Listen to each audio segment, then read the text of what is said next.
So welcome everyone to the Easter Ross Area Committee. Please note that this meeting will be filmed for the webcast and subsequent archiving for public access via the Council's internet site. If any member loses connection or has any technical issues during the meeting, support will be available from an ICT officer on the phone number which has been emailed to you. Please can members ensure that they have activated their cameras and muted their microphones, and it's essential that you use both throughout the meeting. However, in the event that the use of your camera affects your connectivity, you can turn off the camera after confirming your attendance at the start of the meeting and only use it when you wish to contribute to the debate, move or second a motion or amendment, and to vote. You'll also need to remember to unmute your microphone when you want to speak and to turn it back to mute thereafter. If a member wishes to ask a question or to enter a discussion on an item, please activate the electronic hand, which is on the taskbar towards the bottom of your screen. Your requests are being monitored, and at the appropriate time, I'll invite you to speak. The electronic hand procedure also applies to declarations of interest, and I'll be asking for those in a few minutes. In relation to your declarations of interest, you need to ensure that if you've made a declaration which would normally require you to leave the chamber, such as a financial interest, you should turn your camera off and mute your microphone when we come to that item. You'll still have to hear the discussion, but not take part in any way. At the end of the item, you can turn your camera back on and return to the meeting as normal. If you've made a non-financial declaration or any other declaration where you would normally leave the chamber, then you can leave your camera on if you wish and either take part or not in line with the terms of your declaration. If a member wishes to raise a point of order, it should be done by unmuting your microphone to interrupt proceedings and gain the attention of the chair, as is the current practice. The conversation line can be activated by clicking once on conversation, which you'll see on the taskbar at the bottom of your screen, and this will have the effect of displaying the conversation in the right-hand margin of your screen. Please note that the conversation line should only be used to type in motions and amendments.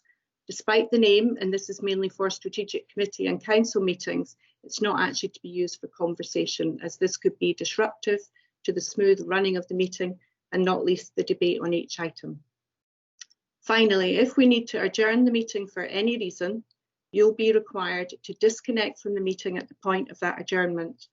A time will be given for the meeting to recommence, and you will then just need to join the meeting again as normal. This will ensure that everyone is aware of the restart time, including those who may be watching the webcast. I expect that the meeting should be finished around about 1 o'clock. However, if not, I propose that we take a lunch break at 1 o'clock. Okay, so I'll invite Fiona to take the roll call, please. Morning, members. If you could just confirm if you're here, please. Thanks. Councillor Loudon. Present. Councillor Munro. Present. Councillor Rind. Present. Councillor Robertson. Present. Councillor Wilson. Present. Councillor Smith. Yeah, here. I think we're still waiting for Councillor Finlayson to rejoin. I believe that Ian Street from ICT is on the phone to him just now, so hopefully he will be attending soon. We also have non-members, Councillor Henderson, yeah, and Councillor Davidson is here. And just to let you know, we have various external speakers. We have Maria Dixon from NHS Highland. I think she's still to join us. We have Maureen Ross. I'm here. Oh, you're I'm here. here. That's Good great. Thank you. Hello. Yeah, thank you. We have Maureen Ross from Seaboard Memorial Hall. She's there. Rona Fraser from High, Joanne Thompson from Police Scotland, and Alex McKinley from Scottish Fire and Rescue.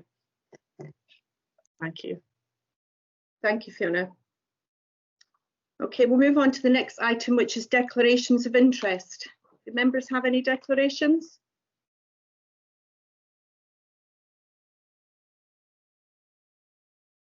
No? Okay, good. We'll move on to the next item, number 3, which is the Highland Council and the local community COVID-19 response.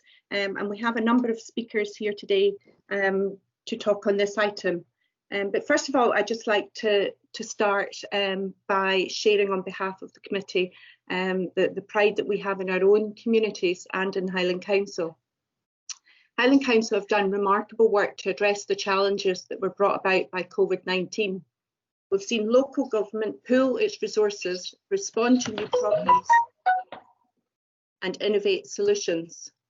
Our staff have most certainly risen to the challenge, with many undertaking completely new roles, having to learn new ways of working and new skills during a time of great concern and anxiety for many. The majority of staff in Easter Ross live and work in our area, so they are already very much part of our communities, and this clearly shown through in their dedication and their willingness to be completely involved in every type of work and every duty asked of them. I'd like to highlight here the amazing response of our communities in Tain and Easter Ross Ward and the Cromarty Firth Ward. We've all been humbled and extremely proud of the way groups and individuals have stepped up and responded in a whole host of ways. We've truly seen the very best of humanity during this time. There's so many groups, from business associations, community trusts, all committees, community councils, youth groups, and many more that have responded. As well as organised groups, we've seen teams of volunteers respond in a whole host of ways, from making and delivering Meals on Wheels, to setting up community shops, to collecting prescriptions, walking dogs, delivering shopping, running the food banks and community fridges. The list goes on and on about the way the people in Easter Ross have responded. On behalf of all the councillors in Easter Ross, I'd like to say a huge thank you to our communities and to our staff for their amazing and immediate response, and we are so very grateful and so very proud of you all. I'm delighted and really looking forward to hearing more about the community responses during the meeting from Maureen Ross and Councillor Pauline Monroe, both of whom have truly stood out as being hugely dedicated, unfailingly kind and generous, and have truly shown a genuine love for the people in their areas.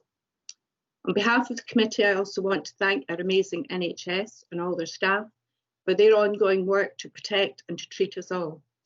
And to thank our local businesses in Tain, Invergordon, Alness, Evington, and the whole Easter Ross area who have supported and who have joined in with all the efforts during the time. Thank you also to Highlands and Islands Enterprise for the work that they've done with our community groups and with the businesses to provide financial support and guidance. I'm now going to move on to Helen Ross, who's the Senior Ward Manager, and she's going to give us a presentation on Highland Council and our community's response to COVID-19.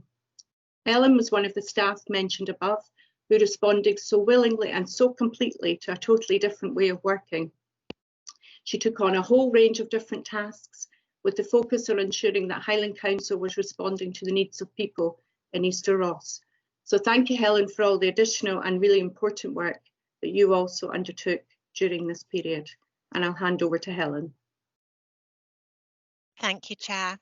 I'm hoping that you can see my presentation now. Could you? I can, yes. Confirm that that's always good. It's my first time sharing screens for a committee. So basically, I'm going to give a quick run through the Highland Council's element of the COVID response. Obviously, there'll be references to the community because, as you've said, Chair, the community made such a massive response, and the fact that there was joint working was absolutely critical. But I will leave Councillor Monroe and Maureen Ross to fill in the details on that, because they obviously were a huge part of it, along with others. So going back a little bit in time, you'll recall, members, that at the beginning of the pandemic and the lockdown, the Scottish Government asked all of the local authorities to set up humanitarian assistance centres, and the aim was to support people who were in need, either because they were shielding, and there were over 8,000 of those folk across Highland, but also people who weren't shielding but were vulnerable for some other reason and therefore needed support. So that was the task we were given. the kind of more usual humanitarian centre of a physical building was obviously totally inappropriate in the pandemic situation, and so our response was made up of these different elements. The helpline was very important. It was very busy, and you can see from the slide here there were up to 30 staff operating, and I think particularly in April, as the shielding letters went out, you know, it was an incredibly busy a busy line, and folk of course working from home but joining together to form that response. There were also the 10 local community hubs, and I'll mention more about them later. For our own interest in East Ross, you'll be aware that ours was based in Invergordon. Sorry, can you now still see my presentation, Councillor No, Davidson? we can see your emails. You can see your emails, Helen. It's not my emails. I think, Councillor Davidson, are you sharing your screen? Right. I don't know where I was, but I'm back. Thank you, Ian. Yeah, thank you. Yeah, the COVID response was made up of the helpline, the hubs, and ours was based in Invergordon. But also key to the response was the distribution hub based in Inverness, where the food come in from Fairshare, was packaged up and come out in appropriate quantities to the hubs. And I know that was a really, really busy area of work.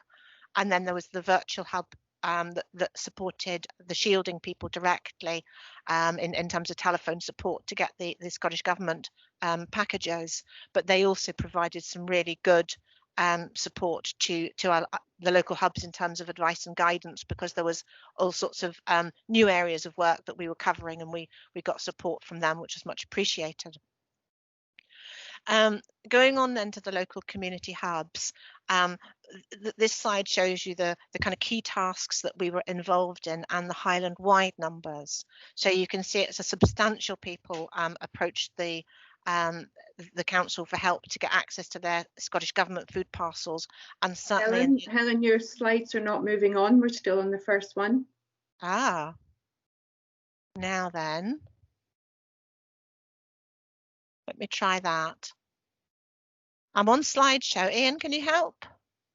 How have you shared that, Helen? Have you shared it through PowerPoint presentation, or have you shared it through Window? I shared it through PowerPoint presentation. Okay, can you stop sharing? Okay. Whoops. Find where I am again, sorry. It's okay. Right, stop sharing. Yep. Now share again, but this time share the window and choose PowerPoint.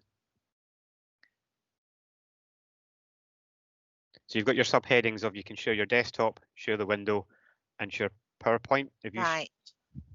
I don't know which one I've picked there. I beg your pardon. Okay, it's okay. Try moving that on. Sorry, I'm going to do that again. And if not, perhaps Fiona can do it for me. So I go to Window. Yeah. So you've got the window, and you'll have your presentation listed under the windows. I'm sorry, I can't see that. Right. Okay. Fiona, could you show the presentation for me, because I did obviously share it with you too. Yep, just give me 1 minute. I'll try and do that. You're sharing Teams at the moment, Helen. So do you want to stop sharing again? I will.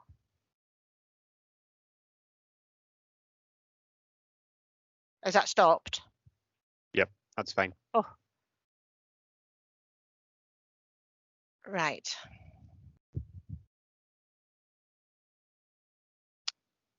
Fiona, are you getting the presentation up there? Yep, I'm almost there. Apologies, members. Helen, you're probably doing a lot better than any of us could do, especially Councillor Davidson, so just take your time.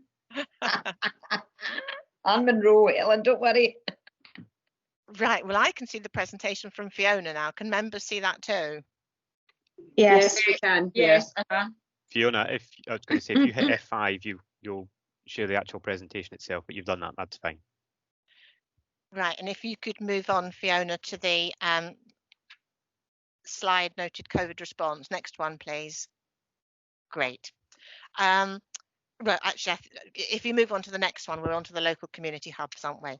So yeah, we were providing food parcels directly to some individuals, and our hub in Invergordon, we had just under 100 people contacting about Scottish Government food parcels. Now, we didn't directly supplied food to all of those, but we certainly did to some, usually for a couple of weeks, to keep them going till the Scottish Government provision kicked in. Prescriptions calls were another significant area of work. As you can see, over 400 at Highland Wide, and we certainly had about 50 calls. Now, we didn't do the collection and delivery for all of those. Some of them we passed on to the community, and I'm sure Pauline and Maureen will have some of those, but we did do a number of regular deliveries for folk who needed that. We were also able to provide foods directly to some people who were not shielding but were vulnerable for other reasons. Now, we worked closely with NHS, for example, looking through their list of vulnerable people. And for some people, their food support was secure. That was fine. They needed no additional help. But there were others where perhaps if a family member or a neighbour had been doing the shopping and they either couldn't go out themselves, or perhaps it was too far to travel, we were able to provide food to fill that gap as a result of the COVID situation. And similarly, we had referrals through from welfare, housing, children and families, as well as people who self-referred. Now, for those who self-referred, one of our High Life Highland volunteers who helped support the hub, they would call the individuals, and High Life Highland also, I think, deserve a real vote of thanks, because the people, the volunteers who came, they were so flexible, they worked the hours that were required, and they had such a lovely manner on the phone helping people and making sure people got the support they need. So they're also stars in the show. Quite a few people wanted support to get online shopping, and if you remember, that was a real difficulty early on to get a slot. They were in high demand, but wherever people wanted the shopping actually done for them or collected, that's something we referred to the community, and I'm sure Pauline and Maureen will talk about that in more detail. And one or two people simply just wanted a weekly call, and they I think felt safer really just knowing that somebody would phone them up and check that they were okay. So that was our response, and it was absolutely critical that we had the community working alongside us, because the numbers were such that we wouldn't have managed the level of response. And I think one can't say enough about how impressive the community response was. Can you go to the next slide, Fiona, please? So in terms of key learning, that community response was a massive positive, and we simply the community were agile, really fleet of foot in terms of identifying vulnerable people, identifying need, and then filling it. But also it was a really robust response, and so when the community recognised that a need had been fulfilled, I think that was the community was able to also say, well, actually, right, we'll stop delivering it to you. We'll give that response elsewhere where somebody does need it. So very, very robust as well. Everybody found solutions, and there was a legacy. There will be, I've no doubt, a really strong legacy in terms of community resilience. There were definitely challenges. Personally, I found the pace of change at the beginning, that was definitely challenging. I'm trying to really understand what was required and make sure that what we delivered was fit for purpose. Some stressful moments there. And I've mentioned the issue about creating dependencies. I think the community was particularly good at helping to ensure that didn't happen. Next slide, Fiona, please. Opportunities. Definitely, I think we saw some new alliances being built up between communities, and there were new groups coming forward that weren't constituted but were really active and really so very, very able. And I don't think there's one of us that hasn't used IT in a way that we hadn't envisaged prior to lockdown.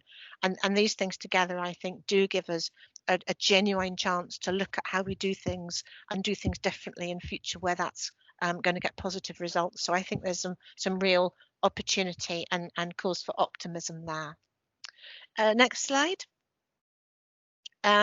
This is just to give a feel. Highland Wide, something like 340 groups registered across Highland. We're obviously quite a concentrated area, but we had 10 local groups within Easter Ross providing various kinds of support. Some a huge amount of food, we'll hear more later, but some, I think Councillor Robertson mentioned things like dog walking, so a really varied response that covered the area, I think, tremendously well. Next slide, Fiona. The communities, of course, needed support to do what they did.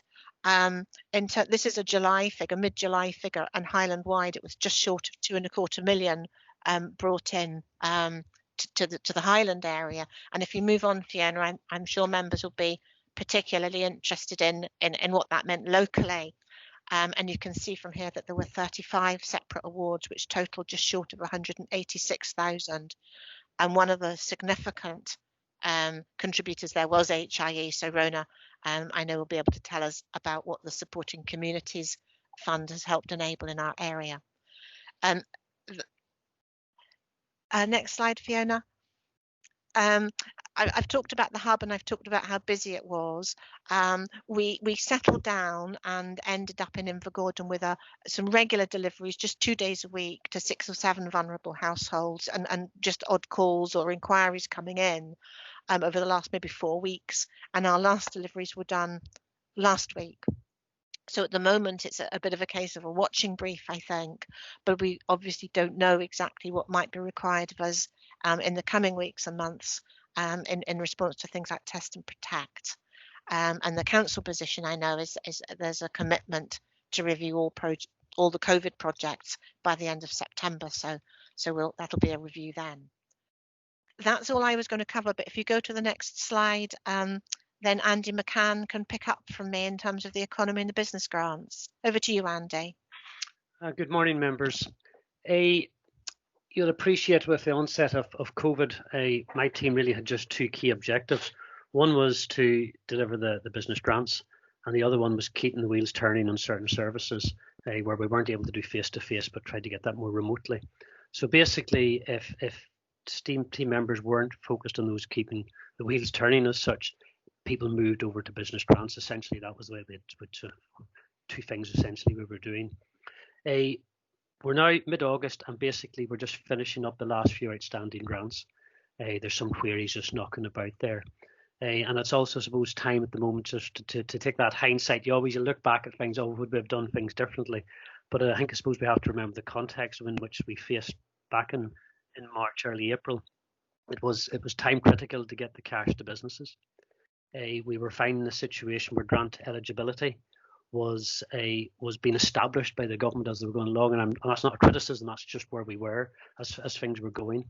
We had to get a grant application process in place, assessment processes, payment mechanisms in place, not just for the small number of grants which we would normally deal with, but for thousands. So it was all about our ability to scale up. And of course, this was a cross-service response required. It was the non-domestic rates team, it was our finance, and again, the team that I was responsible. And of course, everybody was just starting to work from home. Week 1, we had 1,682 applications. By the end of week 3, with over 3,000 applications to be dealing with. So the scale with which we were working with was quite immense. That was the 3rd largest in Scotland by value and number of applications. And of course, as we went through the process with the grants, there were new grant schemes being introduced. Again, it was this evolutionary stage. So when we talk about business grants, we talk about sort of the core business grants linked to the non-domestic rates properties. But there was a self-catering, there was business grants with multiple properties. Then we had the newly self-employed grant. Then we had the B&B grant, and then we had business grants for tenants. So again, there was a lot of grant schemes as such within that heading. It was all very challenging. At the outset, we had a very, very big backlog of applications. We had a very high percentage of incomplete applications because there was certain evidence we were needing to gather. And of course, we had this ICT challenges that was there. But as we got a wee bit more time in the system, we were able to start to refine process. Our applications went online. You couldn't process unless you had that, or you couldn't apply unless you had the evidence attached. And then also we were able to bring in more people and really lift up the numbers processing. Across the council, when we were at the height of the scheme, there was around 60 people either working full-time or part-time on the grant scheme. So an immense effort there. Now, the the way we gathered the stats for this, and the main system and the main funds were through the non-domestic rates database. So therefore, they're a Ross and Cromarty figure. So that's why I don't have a specific figure for you for your committee. It's Easter for Easter Ross. But again, I won't go through the figures there, but you can see there's quite a significant numbers that came through, and as I say, particularly for all the businesses coming through, it was what, 1,463 grants over just under £14.5 million that went out across the patch. I think, given the context within which we were working, the speed with which things were going, I feel very, very positive that we've made a real good contribution to keep businesses going through the lockdown period. Why the government made the funds available in the first place. Chair, you mentioned at the start, and you thanked staff. I can't go past without also thanking them for it. When I had a problem and an issue to get sorted, solutions were found. That was that agile of people finding solutions to get things going. And again, particularly people were really making and working beyond the day job. So you made reference to being proud of staff. I was proud of the people that I was working with and the job that they were doing there.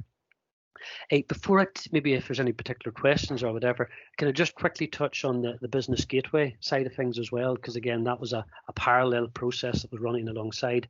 During lockdown, the team was really busy just supporting businesses all with the variety of different schemes out there and helping them between giving them guidance for the UK and Scottish Government schemes.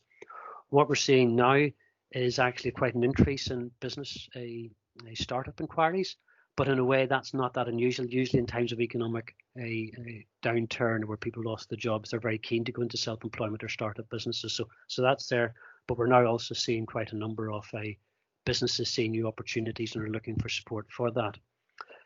When it comes to the online delivery, we always did a bit of that in the Business Gateway service. So actually it was quite, in one sense, quite easy for us to actually just move more stuff online. So basically the full suite of our activities now online.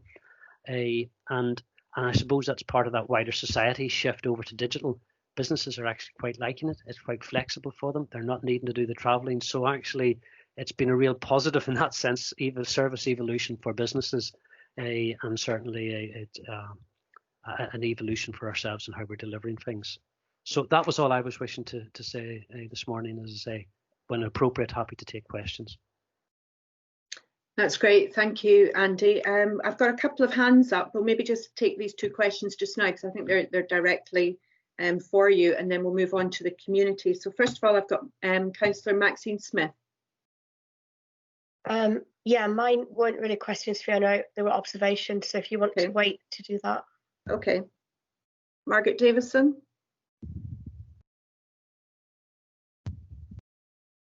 Margaret, you're on mute. Sorry, I took my hand down and think I'm muting. I thought I was better at this than I obviously am, and you have seen all the weaknesses in my IT performance this morning. So, however, I must not despair. We need to carry on. Right, okay. Could I say, I just wanted to put this in context about the way the business support has been done in Highland, because I was seeing the national pictures. We were right up there in the top quartile, at the top of the top quartile in the performance here in Highland. The business support team were outstanding performers.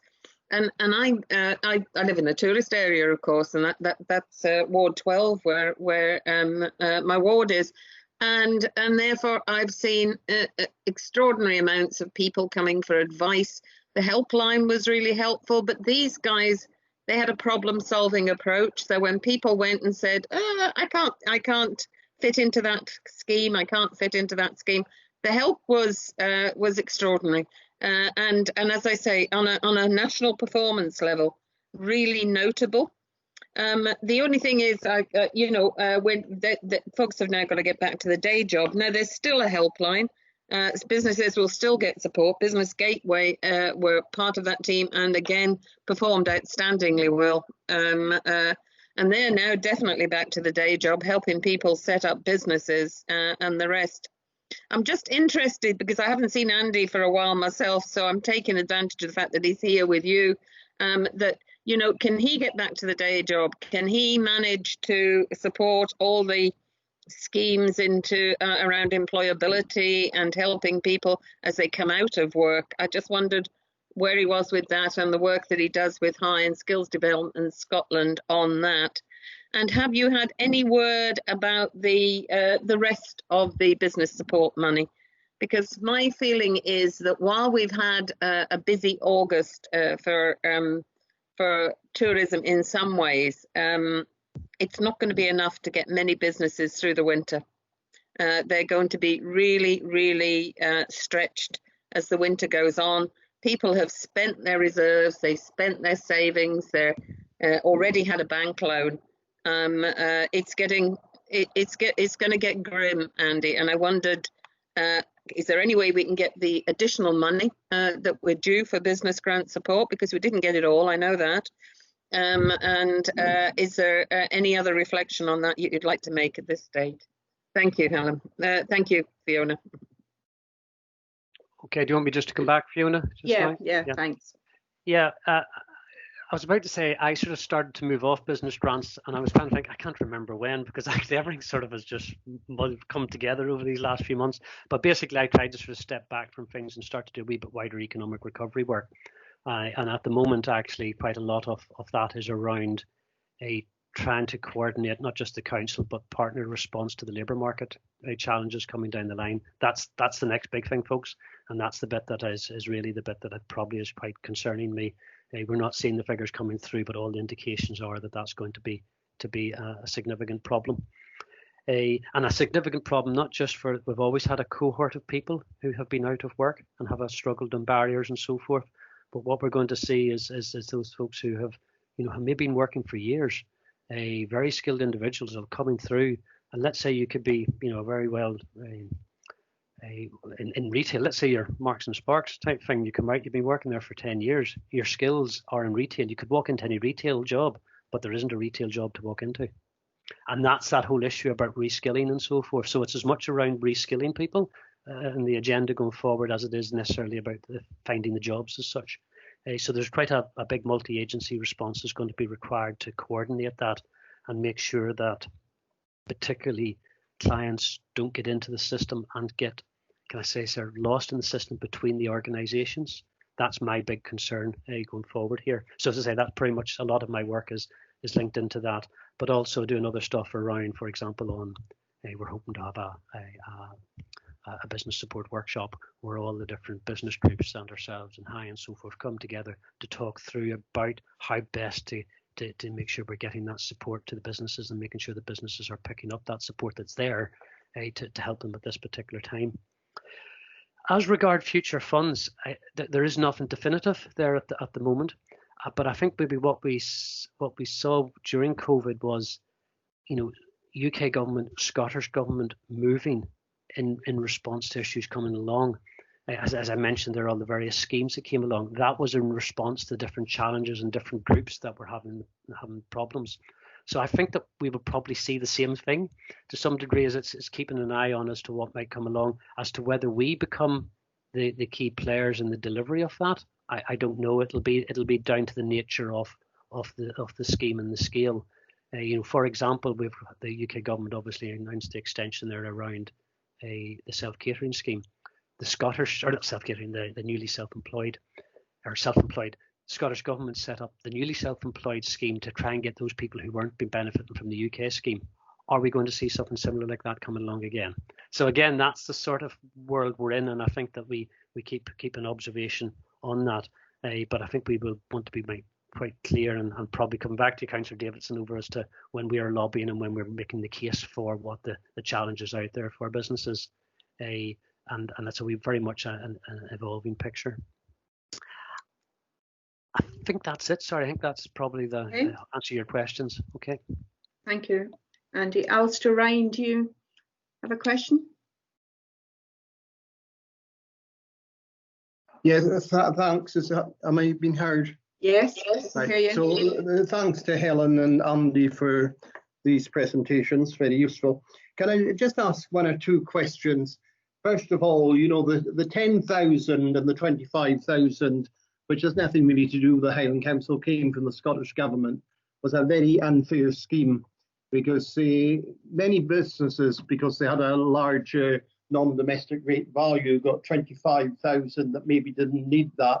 And the smaller businesses that are in some cases are employing more people only got 10,000. And really for the 5 months of lockdown, that really hasn't helped many businesses really. They've lost a colossal amount of money over what was to be a boom spring, summer, autumn season for them. And, you know, they're going in now to another winter. And I just feel when I reflect back, you know, an email come out or a text from somebody saying hundreds of people will be starving within our community, within Tain and Easter Ross. Well, I was very sceptical when I read that, and I'm still very sceptical. I think the evidence has been shown that hundreds of people weren't starving, thank goodness for that. But anyway, what I would like to ask Andy is, regarding the £10,000 that many businesses in 25 benefited from, did the criteria tighten up as things went on? Because we had 1 or 2 people that had applied for the grant and then were asked to show balance sheets, they were asked to show profit and loss and these kind of things from future years. I'm thinking of a self-catering place here that lost all the bookings for this year and was trying to get the 10,000 and was turned down because they had to show their financial situation. So did the Scottish Government, or was it the Highland Council, that tightened up the applications that they, you know, asking for this further information? Because the earlier days you put your application in and, you know, 99 times out of 100 it was accepted with not asking for any of your financial details. And I know somebody that was owing the Highland Council masses of money from non-domestic rates to council tax, etc., and got the grants no problem at all without any questions asked. But yet other people have had questions asked and been turned down.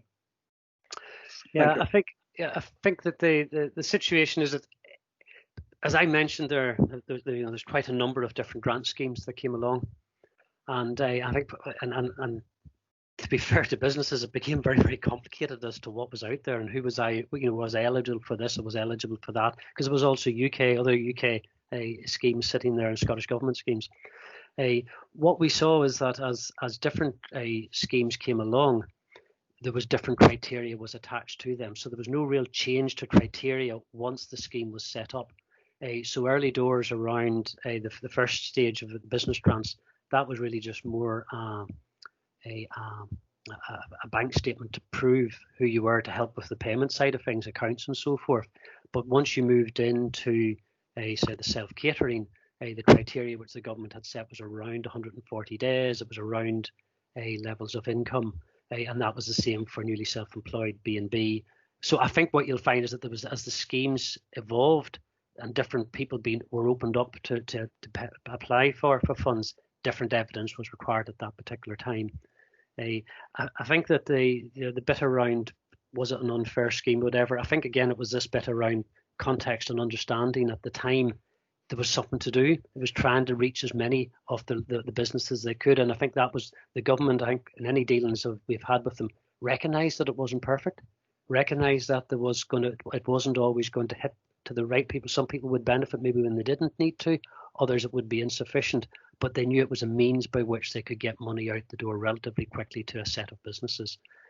So I think that was the case, and the particular bit about owing outstanding funds for non-domestic rates, that was again the government took the views that no, that's a different matter, you deal with the grants separately. So anything we've done really we didn't set up any additional rules.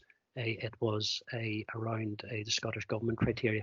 What we did at times was that there was areas where we could apply discretion, but again, it was quite limited. In fact, a lot of people used to think we had great discretion here. You can't rewrite rules. You can work within the rules, and that was the discretion which we were applying. Okay. Okay, thank you, Andy. And we have Councillor Derek Loudon. Thanks, Chair. Yeah, Andy, I'd like to echo the comments from Margaret Davidson. I think your team did a fantastic job. You know, you got a huge amount of money out into the community and to businesses that were and social enterprises that were really under a huge amount of pressure. You did it from a standing start, and you know, with my involvement with Hoyle and things, I know the very small nature of the team that you've got there. So to have been able to do that was really a fantastic job. Looking a wee bit more to the future, I know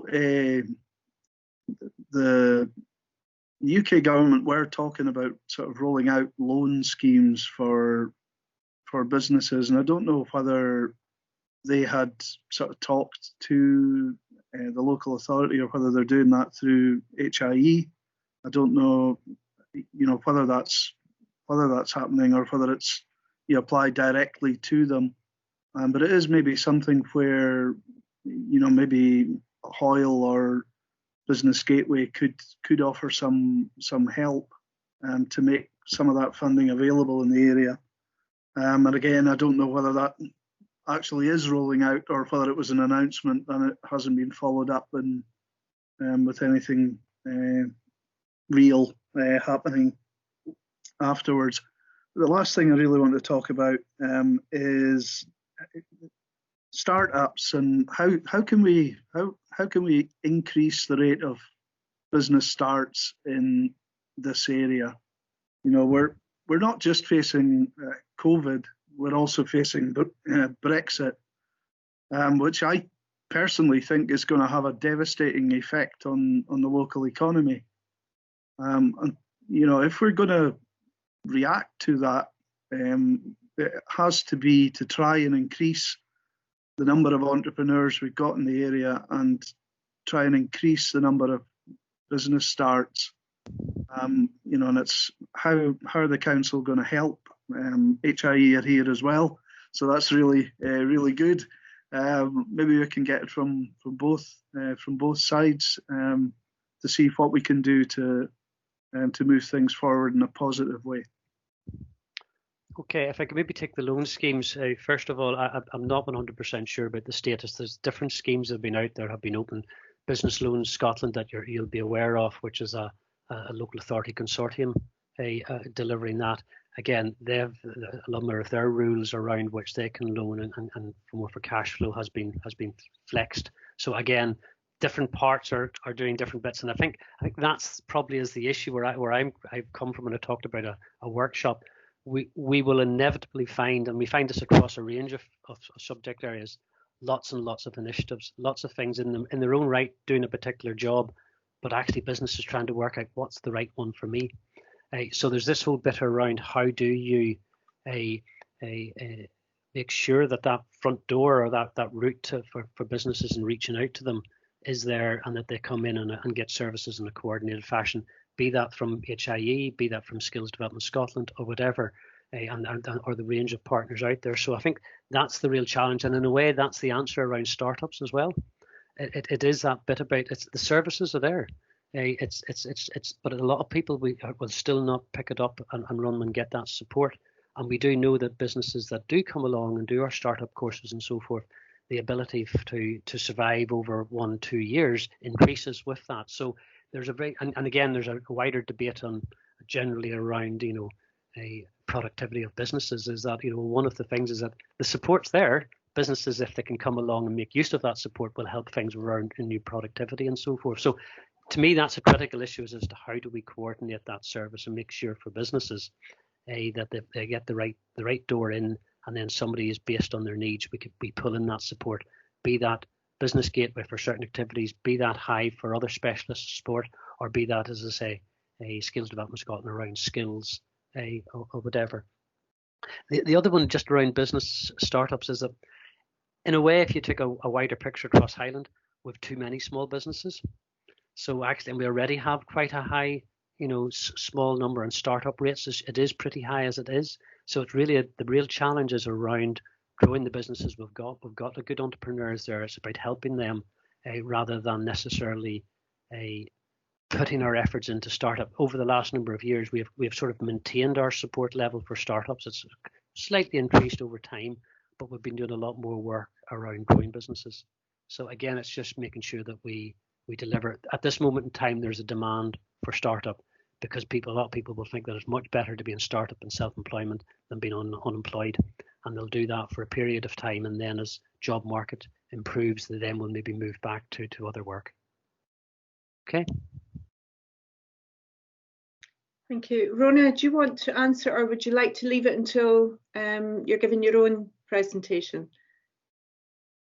Either or. I mean, I was going to just tag on at the end of the discussion on supporting communities fund a bit around the pivotal enterprise fund. So, okay, I'll leave it till then, and you can answer that then. Thank you. That's all the questions for you. And what I would like to say is what the difference that I noticed is the quick response of Highland Council and the can-do attitude, which is quite honestly Highland Council often doesn't have. It's a bit like when you get a tradesman and they suck their teeth in. You know, it's the same with Highland Council. It's always, oh, I don't know. You know, the bureaucracy that surrounds it is, you know, and it's going to take months, years even.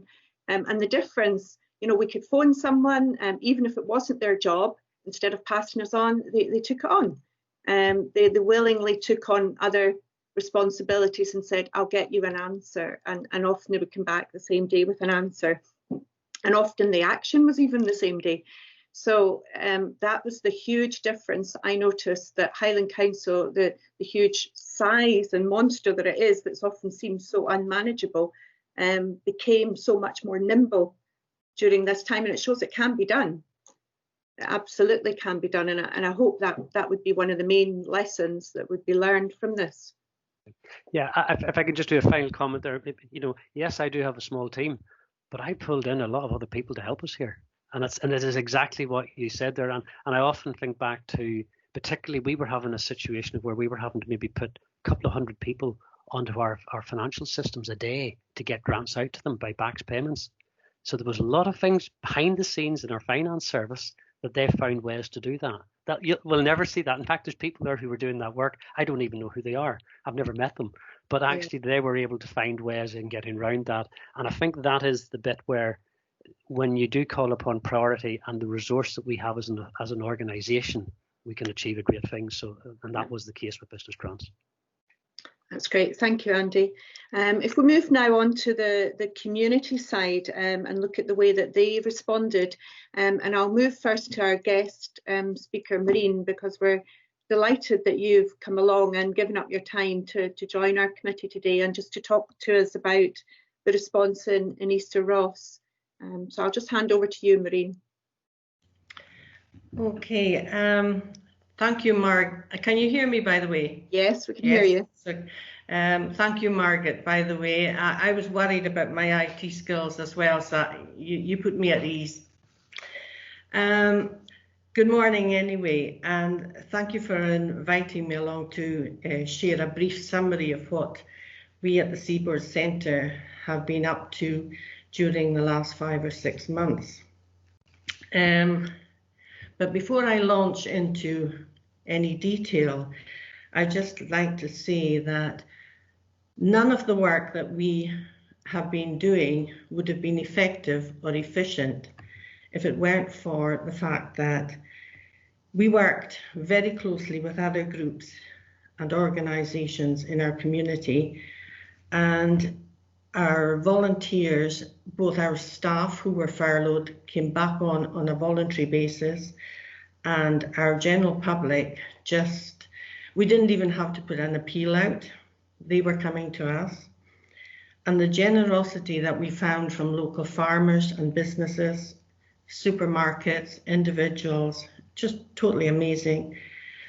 But finally, our funders, without the funding agencies and funding from some local businesses and local donations, we would not have been able to service the work that we did, and we are still doing actually. So really, it's a whole collaboration, and we were just the hub that serviced it. In 2019, at the end of 2019, we were really looking forward to 2020 because we had great plans for expansion here at the Seaboard Centre. And it was quite exciting.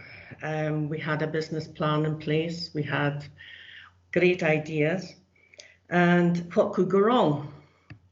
Well, we know what went wrong. Our business virtually closed with coronavirus, and we could see that by the end of February that things were going to get really bad. And it was around that time, beginning of March, when our account manager from HIE, James Turner, got in touch and told us about the Supporting Communities Fund, and suggested that we would be an ideal group to be a community action group. And we applied and received funding from HIE to service the area of the Seaboard, Fern, Nig and Port Mahomet. And with that, very quickly, other funders started coming in. There was the Wellbeing Fund, there was the third sector funding. So we applied to all these places for additional funding as well.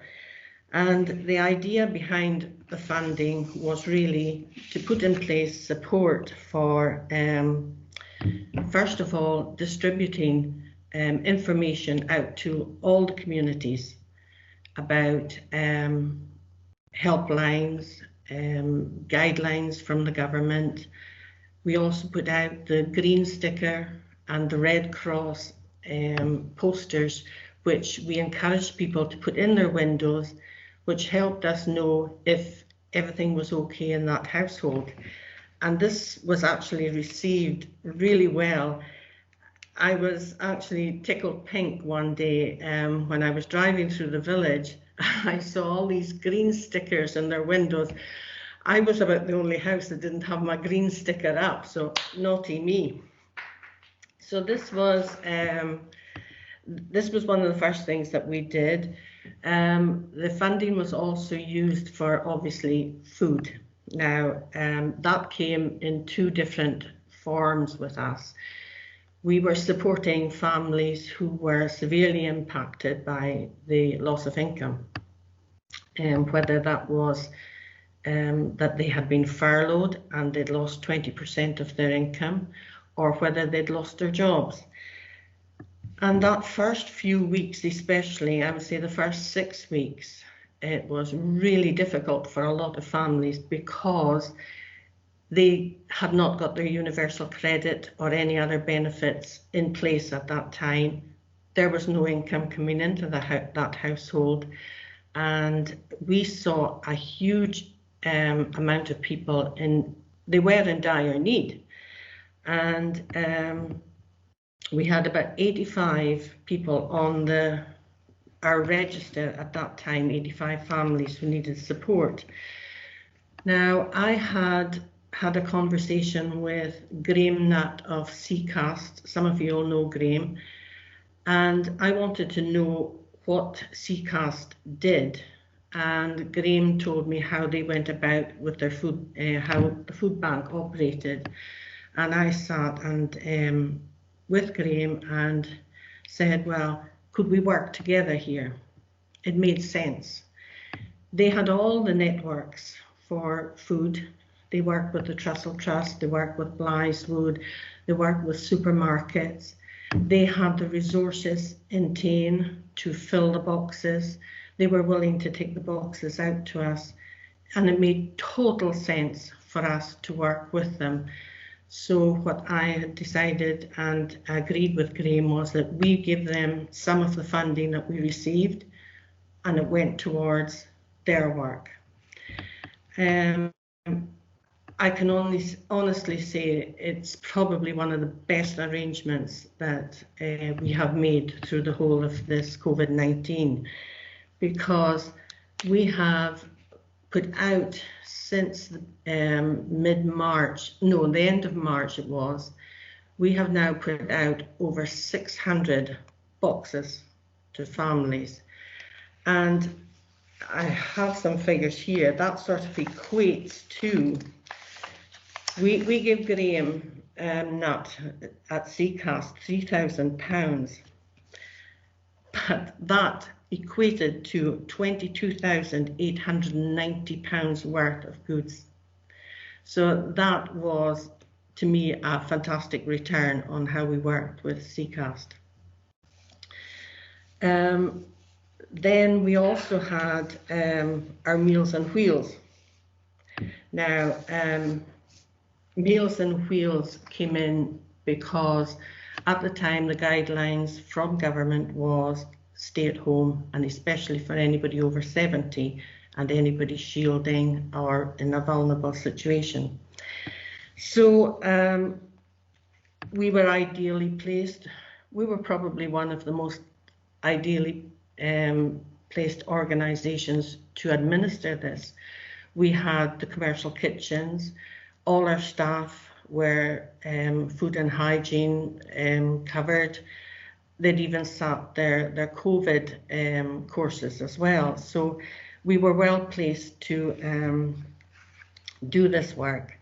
So we took it on, and the Meals on Wheels started beginning of April, and it went on to the 31st of July. And we delivered something like 4,600 meals. And it worked out to be a really useful scheme, because what we did was we put out a weekly menu, and it was always in advance. The people chose what they wanted. They would phone it in. We had a register of every single person that was on the scheme. And if, for instance, somebody hadn't phoned in, we phoned them. And the scheme worked really well, because what happened too was we were able to find out if everybody was okay, because a lot of the people, a lot of the 150 that we were servicing, some of them were out in the district and miles away from any centres. So it was really good to maybe phone up and say, hello Leila, how are you today? Leila being one of the ones that you took about 20 minutes, you sort of looked at the clock and said, are we going to phone Leila just now, or are we going to have a cup of tea? But anyway, it was amazing that that was a way of us keeping in touch with people and finding out if they had needs. And often we found out that somebody actually did need maybe medical assistance. They maybe needed something done at the post office, and we were able to look after that. So that was a good, the Meals on Wheels really went down, I think, famously well, but we felt that running it to the end of July was the right time to finish it, because that was when the guidelines changed. People could go out and move about. And what you don't want is to create a culture where people are almost reliant totally on getting things just handed on a plate to them. But everybody, the response from people was absolutely amazing, and we got hundreds of cards back in and thanking us during the whole 16 weeks that it was running. So that was the Meals on Wheels. But we also had to be involved in sourcing PPE for our volunteers, for in here, and anybody that was working in the community that we felt could benefit from getting PPE. We supplied them, the likes of Brian, for instance, down here, who looks after some of the grassed areas and down at the toilets areas, and we encouraged them to sort of clean door handles and such like, and ensure that they were safe. So we were involved in a lot of that sort of work. Now, the funding that we received initially from HIE involved us helping Tarbet, Port Mahomet as well. But in discussions with them, what they had decided to do was to take some of that funding from us, their portion of it, and go their own way and do their own relief work. They had ideas of how they were going to go about it, and that was great, and we kept in contact, and we still are in contact with them and still helping. But what has emerged out of this whole process is that we have found a fantastic working together with Ferns Community Council and Nick Community Council, and there's a great working relationship there, and one that every time we sort of met when it was time for food distribution and distributing the boxes, we would have little conversations and say, well, why don't we in the future keep on working together as community councils? So that was very, very encouraging, and we are going to keep to that, I think. That's the way forward. You can see how when groups do pull together, there's a lot of benefit and a lot of positivity there, and you don't feel quite so alone. So yes, we got in something like, in funding wise, we probably took in something like about £20,000 to £30,000 in grant assistance. But when you sat down and worked out what went out, it was well over £50,000–60,000 worth of and that's just the food side of things. So we tripled what we took in by actually working with others and doing it. Well, we were being true Scots. We were being very careful with our pounds. So yeah, I think the whole it's been a very challenging time for us, because at the same time our business totally closed. The hall, we couldn't have user groups, our cafe closed.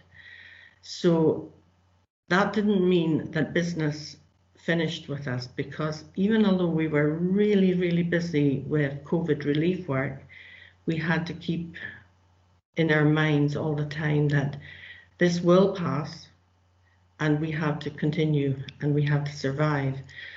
And so although on the administration side, we were busy filling applications for COVID relief funding and keeping registers of people that we were helping. And I must admit that I have to mention her name at this point.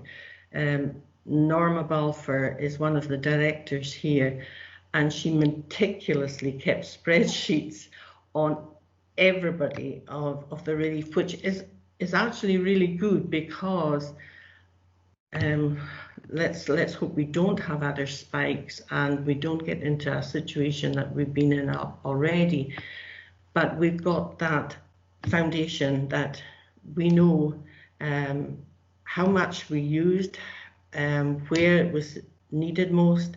So we have a starting point this time, because there at the end of March, it was just, pooh, where do you find out all the information?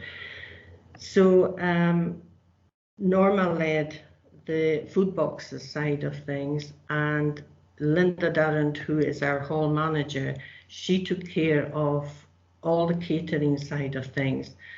And people don't realise the amount of work that's involved in Meals on Wheels. You think it's, oh, you just make a meal and you put it in a plastic box and you put the lid on and then somebody else delivers it. It's amazing. I mean, we were running out of freezer space. We were running out of shelf space. We were completely rearranging our kitchen. The whole thing was, it was just, it's like you were saying yourselves at Highland Council, it was all new and we had to do things differently. So it sounds as though I did nothing, but these guys were doing it all. But I was busy in the office too, trying to think of what's going to happen after all of this. So we were, as Andy McCann said, he had brought in people from other parts of the Highland Council to administer some work. I actually phoned Leona Joyner, who was on the Rural Tourism Fund, and I said to Leona one day, Leona, I said, I'm totally up to my eyes in COVID-19 at the moment. I'm not going to get this application in by July. And she says to me, I'm not even on RTIF at the moment. She says, I'm administering grants for the small businesses. And she says, that date is being pushed. And I says, oh, thank you.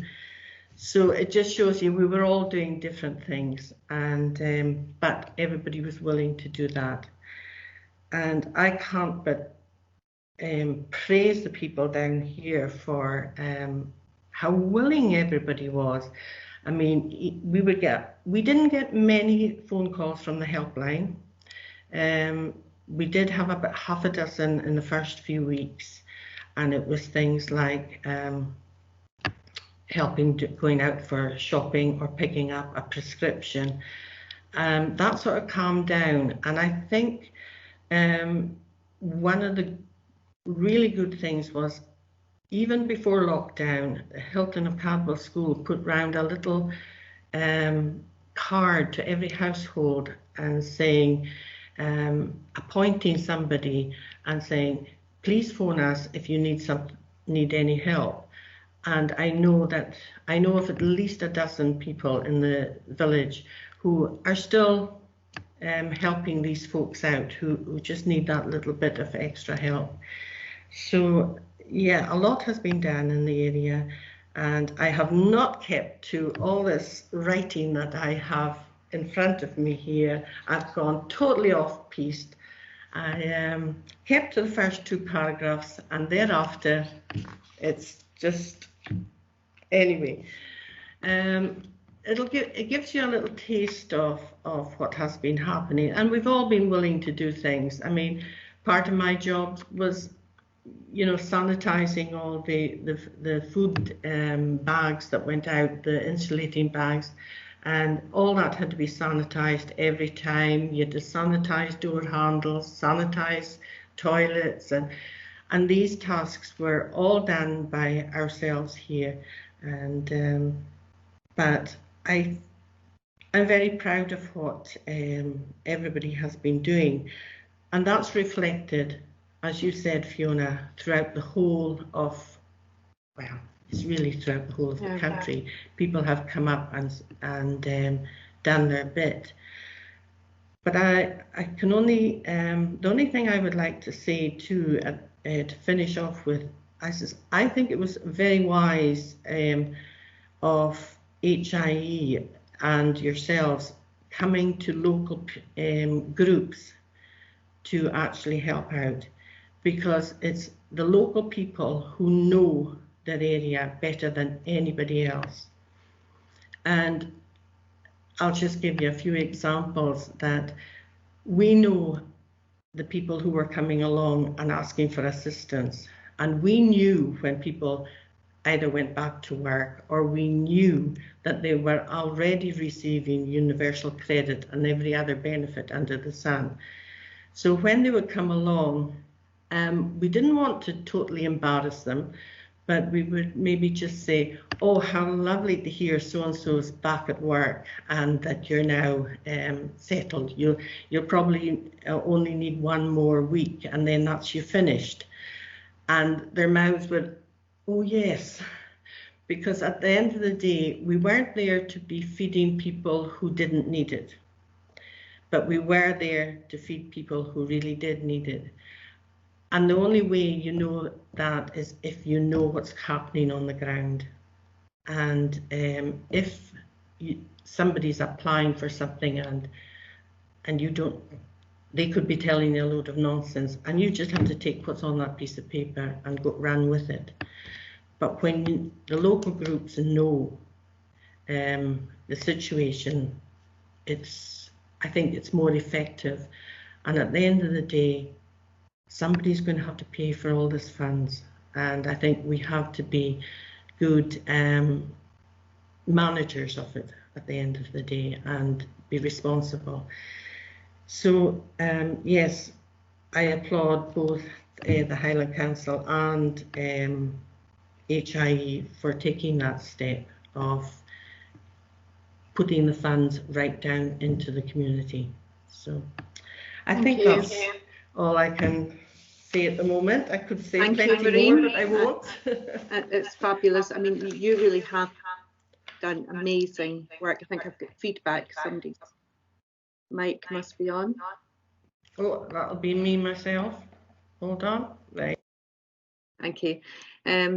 You've done amazing work, and I'm glad you mentioned people like Norma Balfour and Graham Nutt, and the list goes on of all these people who really stepped up. But you were also key to just pulling everyone together, the linchpin that makes sure that everything comes together at the right time, and we are really, really grateful for all that you've done, and thank you for sharing it with us as well. I'll move on to Pauline Monroe, who's going to talk to us about Cromarty Firth and the work that they did.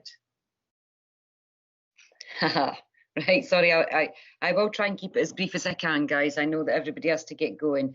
Basically, just to cover as much as I can, Maureen, actually, we've done very, very, very similar things. A lot of what you had said we picked up in this area. But going back from the start, when it first all kicked off, it was a bit of a nightmare because nobody knew what was happening. Nobody knew where the money was coming from. We just had to jump in and get going because us as local members, we had between us so many different phone calls and emails. And, well, they got the emails because my machine was broken for a month. So, unfortunately, they had to keep me up to date with everything, which was great. So anyway, so to start with, we all just sort of jumped in together and decided, look, well, we had to do something. We weren't sure of what were we going to do, so we decided to not target the elderly, but go with the elderly first because they were the most vulnerable within our community.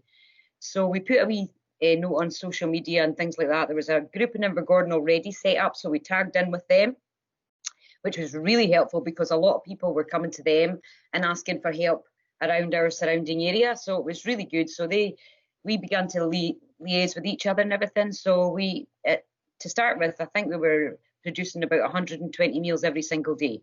And that was between Alness and Invergordon to start with.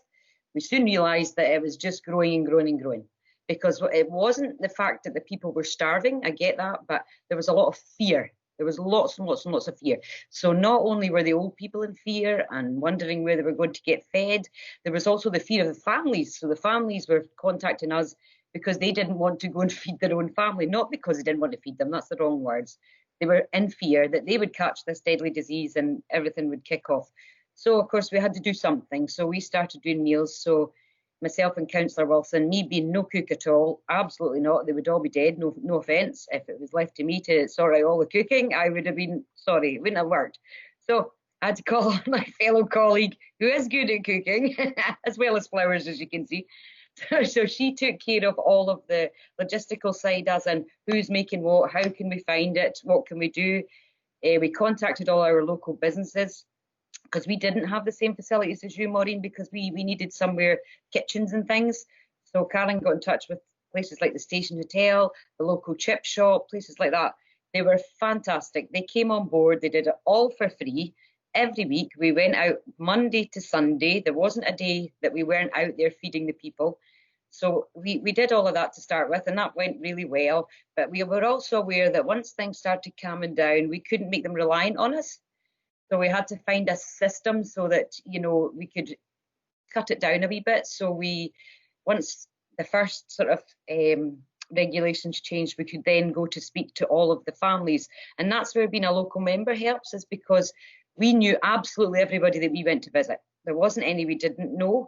We didn't know a lot of their stories. We didn't know a lot of their hardships because they hadn't come to us before. So by going to the doors now, we certainly know. So basically that's still ongoing, but we have managed to now dwindle it down to just 25 in Allness, we're doing 14 in Invergordon, and we're down to just 3 in Eventon now, which is a huge difference. But that was basically because of our volunteers that were helping us deliver the meals, went and spoke to the people, they liaised back to us. We then spoke to the families, we got them help in place, we got social work in place for them. There was lots of things going on that we didn't know about. So obviously we were kind of in a wee bubble, I'd like to say, because we had no idea the need was so big. Then of course we had to feed other people. So we opened up the 3 food banks. That was fine. We went to Morrison's, Co-op, Lidl's, all our local supermarkets. Morrison gave us £1,000 each week, every Tuesday. They still do. They call it the big drop. So we pick up food every single Tuesday at 8 o'clock every morning, and it fills our 3 food banks.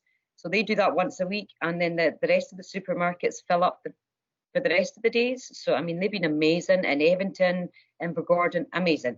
So, I mean, we've been very lucky in that respect. There's loads I can go on and on about, but I don't want to. Oh, and I have to say, the kids, can't forget the kids. We also fed the kids. We had we've got a wonderful parent council in Bridgend Primary School, got lots of good parent councils. But Bridgend Primary School girls stepped up to the mark because it became very noticeable that our big families within our communities, there were some, with 10 children, and we knew they needed fed. We knew that some of them were single families, some of them the dad had broken his back, so we knew that they needed fed. So these young mums, we just didn't have the time. So these 7 young mums came along and said, look, what can we do? So they made up food parcels every single day, and we got them delivered to all the children along with our big food delivery, so that we were keeping as many, as little or as few people on the road as possible, because I was also very aware that I was putting other people in danger by putting them out there. So we tried to keep our volunteers as minimal as we possibly could. The problem we had is that we had so many volunteers, we had lists and lists of people saying, please can we help, please can we help. But of course, the volunteers that we did have, who were phenomenal, they were saying, no, we're not leaving, we don't want to go. so they stayed, but actually it worked out really well, because they became a sort of help for all the elderly that were fearful. I mean, some of them now are taking them to shops now to show them that, it's not so scary. Come with us, we'll take you to Morrison's. They've created links of their own. So the community have actually created a lot of their own links, which has been absolutely amazing to see, I have to be honest with you. And then, of course, we got some money, which was great. And we got some money from HIE and all the other places that sorry, but again, I had to leave that to my fellow colleagues, because I was out running around and they were doing all the background work. So we got some money, and we managed to then fill up the spaces in the food bank, because what happened with the food banks then was that once we had taken the older people off the list, we had to then get them boxes sent to them, because once we established that they could cook, we made up boxes for them. So there was things like, in the government boxes, no offence, but there wasn't things that they were looking for in it, so we had to fill it up. So that money allowed us to fill it up with, tea, coffee, basic things, nothing major, just the basic foods for the older people that they were used to. If they got a delivery of a paper, we made sure they got that kind of thing. So that we were trying to keep it as consistent as we could. We didn't have the stickers, Maureen, although that sounds like a great idea, but we just didn't have time. We were just running around on the hoof. But yeah, it has been amazing. There's loads of people that we have to thank. Don't have the time to thank them all. The schools were amazing. All the schools contacted me. All our local schools contacted me. They emptied their kitchens. They emptied their freezers. They gave it all to us to use, to put in with anything that we needed it for. So, of course, it was all used, because, as Maureen said, we're Scottish. Nothing goes to waste, nothing. and also the hub, when the hub opened up, I have to mention the hub, when the hub opened up in Invergordon, phenomenal, because these young high life workers that worked in our hub know us. They know all the people around us. They know the families. So the links became much easier as well. They stepped in. So they helped us in as much as they could then phone these families, because we couldn't do all, if you see what I mean. So they were really good at doing all of that. If they had a referral, they phoned me. I would know who the people were. So there was no way MD could sort of slip through and kind of cheat the system, so to speak. because we know fine, like everything else, there was people there that probably didn't need it as much as they did. So we had to, I mean, I became like the police, which was awful. God love them. But I became so strict. No, there's nothing wrong with you. No, you don't need this. No, you're fine. You know, you've got family. It was awful. I've become like Marmite, love me or hate me kind of thing. That's fine. But anyway, no, so we kept everything going as much as we could. We had a great response from absolutely everyone. Our local businesses, phenomenal. I just don't know how to thank everybody enough. So this gives us a great platform to do that. And I do thank every single one of them. And I'm not sure what else you want to know. Oh, listen to me. I forgot a few things. Sorry, Fiona. We also managed to keep a wee bit of our money and make sure that our high school got a nice new uniform. So that just the new first years, because we wanted them to start again in a fresh start, looking really smart and being a bit proud of their own little village and their own place. So they all got brand new uniforms first year. They got a new blazer, they got shirts and ties and everything else that they needed. All our primary schools, we managed to get funding to make sure that all of the little children from ages 3 to 4 right up to 11 to 12, they all got uniforms, they all got nice new t-shirts. So that's been a huge help to the families in our area. But we could only do that because we also did a fundraiser on the side, because we didn't know right at the start where we were going to get this money, you know, because it was a rush. So we did this fundraiser, so we had that fundraising money so that when this does finish, because we're due to finish our meals on the 28th of August, now that we have everything in place for all our older people, we've got absolutely everything in place. We know where they live, we know everything that they need now. So we're keeping that list going, although we're not feeding them as such. We're keeping it going, and we'll have people visit them and we'll do things like that. So we're keeping a hold of that money in case we have another lockdown. God forbid, I hope not. But if we do, at least we have a wee pocket of money there that we can reach back into and start all over again. We don't want to be back to square one where we were the first week we started. So I think everything that we've tried to put in place now will help us if it ever happens again. We've got all the lists of the people, all the volunteers, very, very much like Maureen was saying. So we are in a far safer, I would say, place now to restart it. But yeah, so thank you very much, everybody. Everyone's help is very, very much appreciated.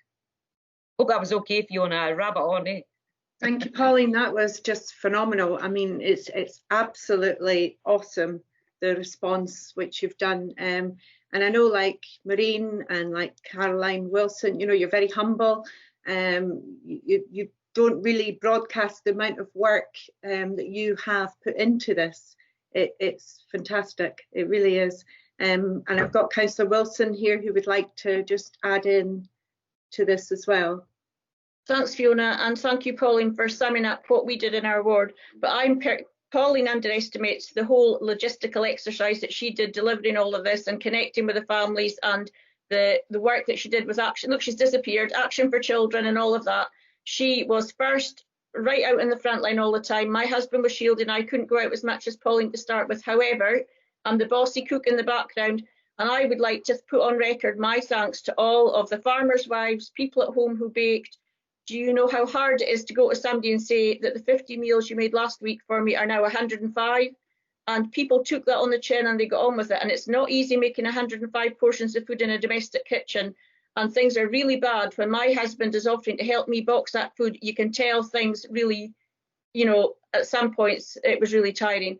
But, you know, Pauline is right. She is the strong one amongst us. I would have been feeding, especially the older people, I'd be feeding them till Christmas time. So Pauline was the one that had the common sense that managed to get the lists under control and managed to pull it back. But, you know, what's been said in Seaboard and what's happened with us, it's opened our eyes to the need in the area.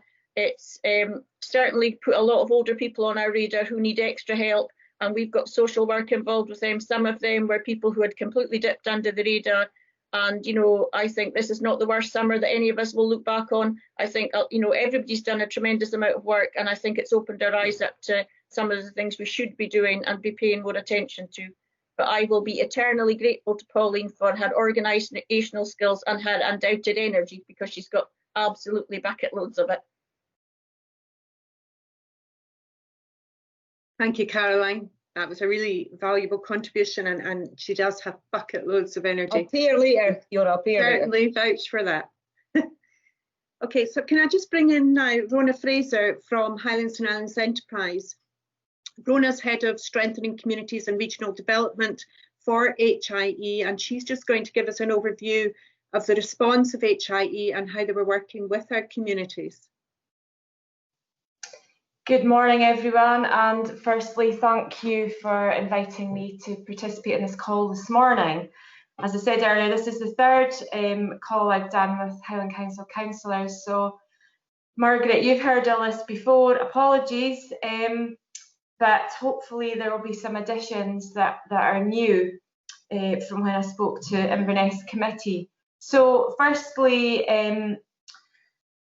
gosh, it seems like a lifetime ago when March was upon us and we went into lockdown really quickly. And I think it's safe to say, working in Highlands and Islands Enterprise, we weren't sure how we were going to continue to do the day job when we were stuck at home and all our clients were across the Inner Firth.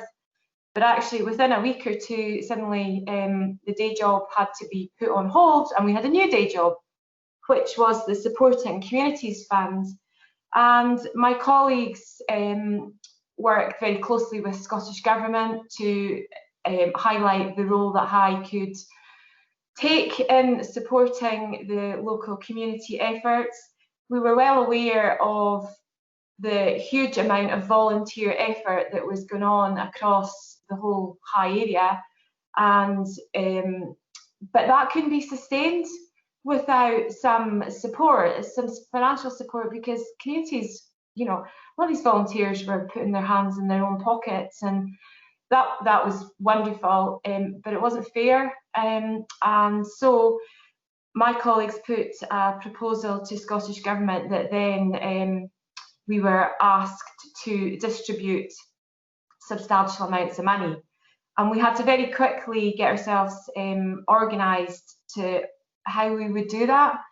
Now, we obviously had relationships with lots of community groups and social enterprises across the area, and the obvious to us was, well, we go and we ask these anchor organisations whether they were in a position to distribute funds, and they would be willing to do so, given that many of their volunteers and their colleagues may also be in that shielding category, or may have other interests that they had to be involved with. But I have to say the response was amazing. Within, I think, 2 days, we had got together almost all of the 17 anchor organisations that we worked with across the Inner Firth, 4 of which are in the wards that we, or the wards that we're talking to and with this morning. And so we found that part of the process relatively easy. I know my colleagues across the rest of High took a bit longer, but such was the response that it made our jobs that bit easier. So I've just got some statistics I'll start with.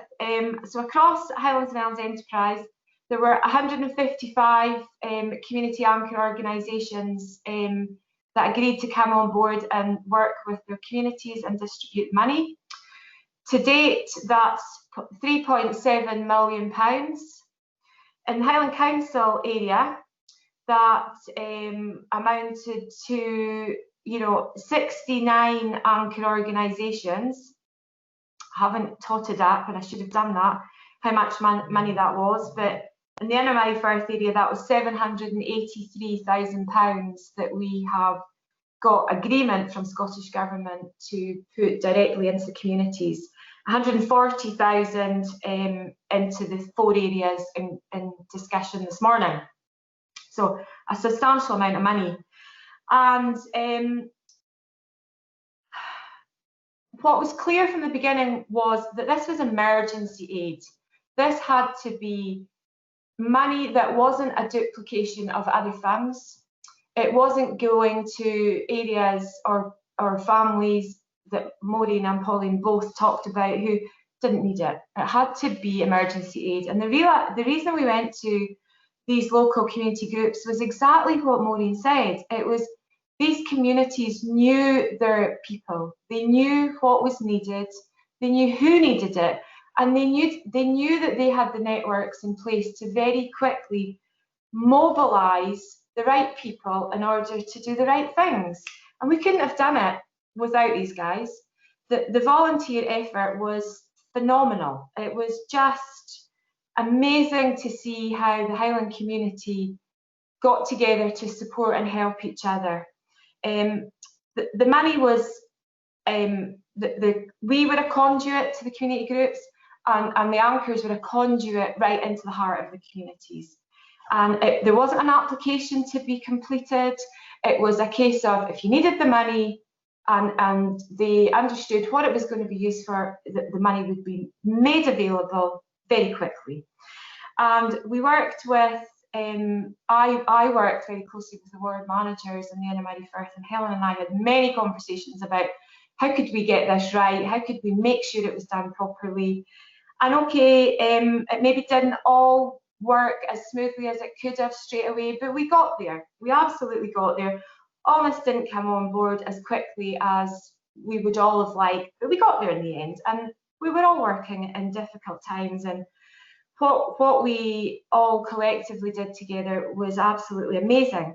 Now, what this support managed to do across the whole of my area was support additional food. We heard about adding different items into the Scottish Government food boxes, fresh fruit and veg and meat and things like that. Fuel cards, families were struggling to heat their homes, delivery of prescriptions, the PPE that volunteers needed, working with care homes, the number of individuals that felt isolated, there was mental health issues, they needed access to digital technology because they couldn't communicate with friends and family. Food tables popped up where people weren't qualifying for food banks, but actually they needed help. So in order to save any embarrassment, community food tables were set up in certain locations where people could add to them or people could take away from them. Food fridges, you name it. IT projects where groups of people that maybe met in person were able to then meet virtually. I've heard of men's shed projects going online, and some of that will continue where maybe people do have issues getting out of their homes and getting into environments they're uncomfortable with. Well, actually going forward, maybe they can sit at home and they can still participate. So some of these activities will continue. And what we've seen is we've developed much closer relationships with organisations that maybe we were around the periphery of in the past. And I think we'll spend more time developing those relationships in the future and supporting them to see, you know, out of these horrid times, there are always going to be opportunities. So let's look at what these are, and let's look at what we can do and how we can work together to maximise this. Now, a number of questions come to us regularly about, you know, that's been great, we've had all this money, but what's it going to look like going forward? And I think in working with these groups, we know that there's a need going forward. It just doesn't stop come the 30th September when this particular fund ends.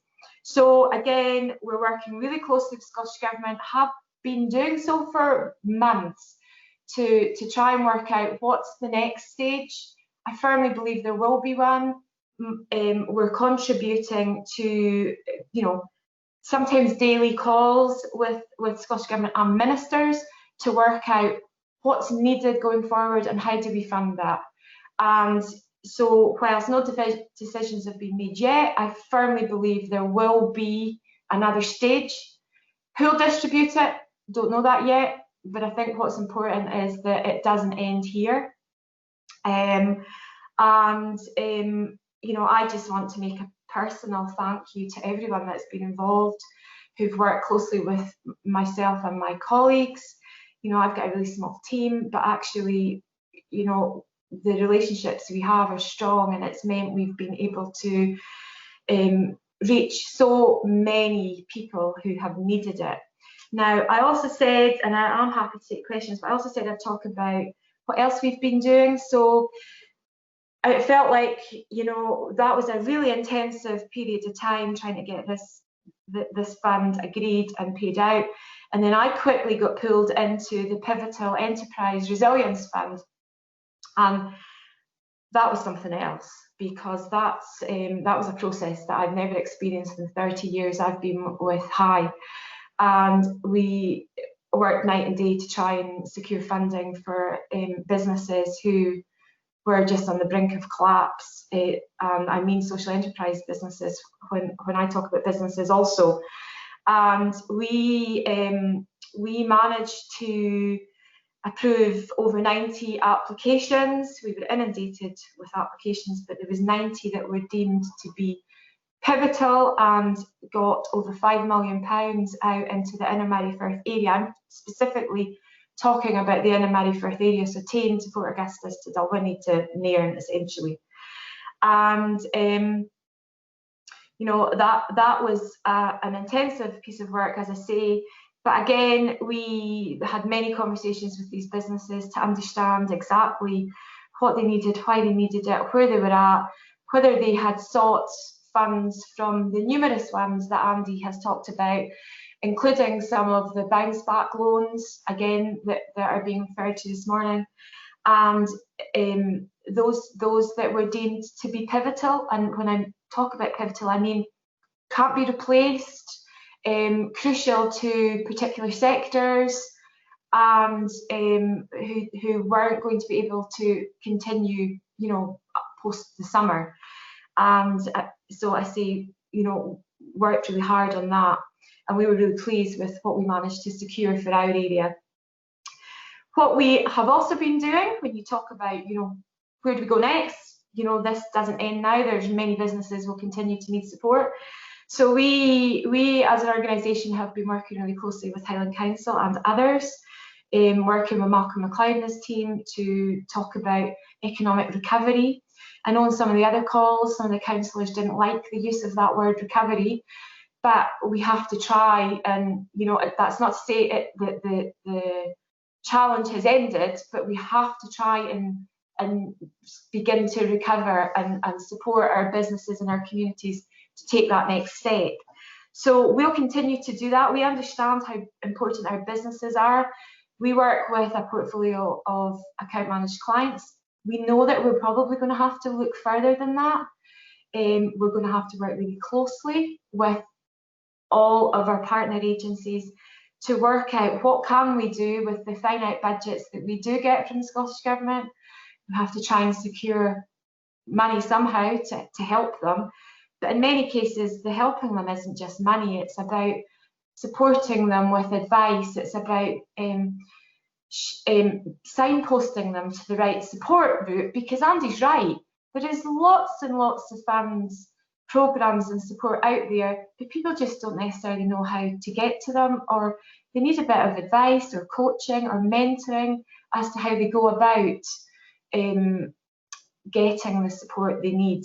And I think that is all, you know, I don't have the answers, it's all being worked on as we speak.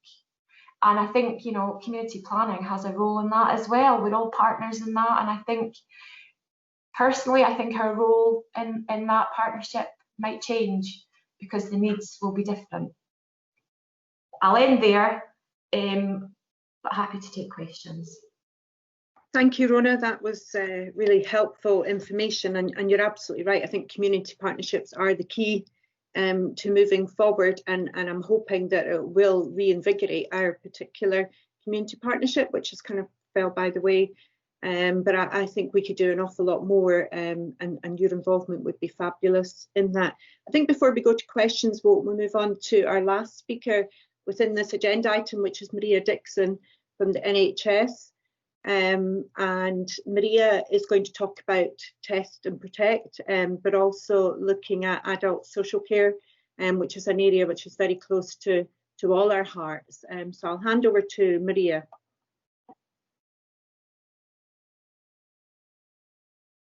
Okay, good morning everybody. Can you hear me? Yeah. Okay, thanks for having me. It's great to be invited to come and talk to you. I was just thought what I would do is, before I talk about test and protect, I'll just do a little bit of a rundown of where we've been and where we are in the NHS, particularly in the local area. So as you're probably aware, actually we've done really well in terms of our low incidence of COVID-19 in the Highlands generally, but particularly in the Easter Ross area. And we're hoping that that continues, but obviously there is that worry that as people become a little bit more complacent sometimes, or as they start to move around more, that there are some risks around a further spread. So we're trying to be very, very vigilant. As everybody else has said this morning, the response across the board, both from the NHS, the council, all of the partner agencies and the communities has been pretty phenomenal, actually. And we felt that in the NHS, and we felt supported by our partners and our communities. I want to mention the staff in terms of the challenges that they've had to respond to. Whilst lots of people were able to go into lockdown and stay at home, obviously NHS staff had to come in. They had to continue doing their job in an environment that initially was pretty scary, to be honest with you. They've had to change all of their practices. They've had to wear PPE in ways that they haven't had to before. They've had to deliver services in a very, very different ways. And actually, we've had a significant amount of staff absence, partially because of things like, as soon as you have anything vaguely resembling something that might be COVID, you have to self-isolate, you have to be tested. But also within our population of staff within the NHS, there are quite a lot of older people. We actually do employ people over 70 in the NHS, and we have quite a lot of people with underlying conditions that meant that they were shielding. So in terms of supplying the NHS response to COVID, it's been incredibly challenging, but our staff have really, really risen to it and worked their socks off. So I'm very, very proud of them. In terms of your local hospital at Invergordon, fortunately, touch wood, there have been no outbreaks within the hospital, and we've actually been taking patients from other areas. People will be aware that the RNI had an outbreak, and so we actually are taking patients still from the Inverness area, which brings its own challenges. We managed to keep our bed numbers the same. In some hospitals, they've had to reduce bed numbers because of the bed spacing that is required for people to ensure the minimal risk of infection. But we were able, because of the layout of the county hospital, to be able to keep our bed numbers. We had to close MIU, unfortunately. We are currently working out how we reopen that. It will be a slightly different model, because obviously what we don't want is lots of people sitting in the waiting area. So we're working out how we do a sort of a telephone triage type arrangement. Our out-of-hours services across East Highland have continued to operate.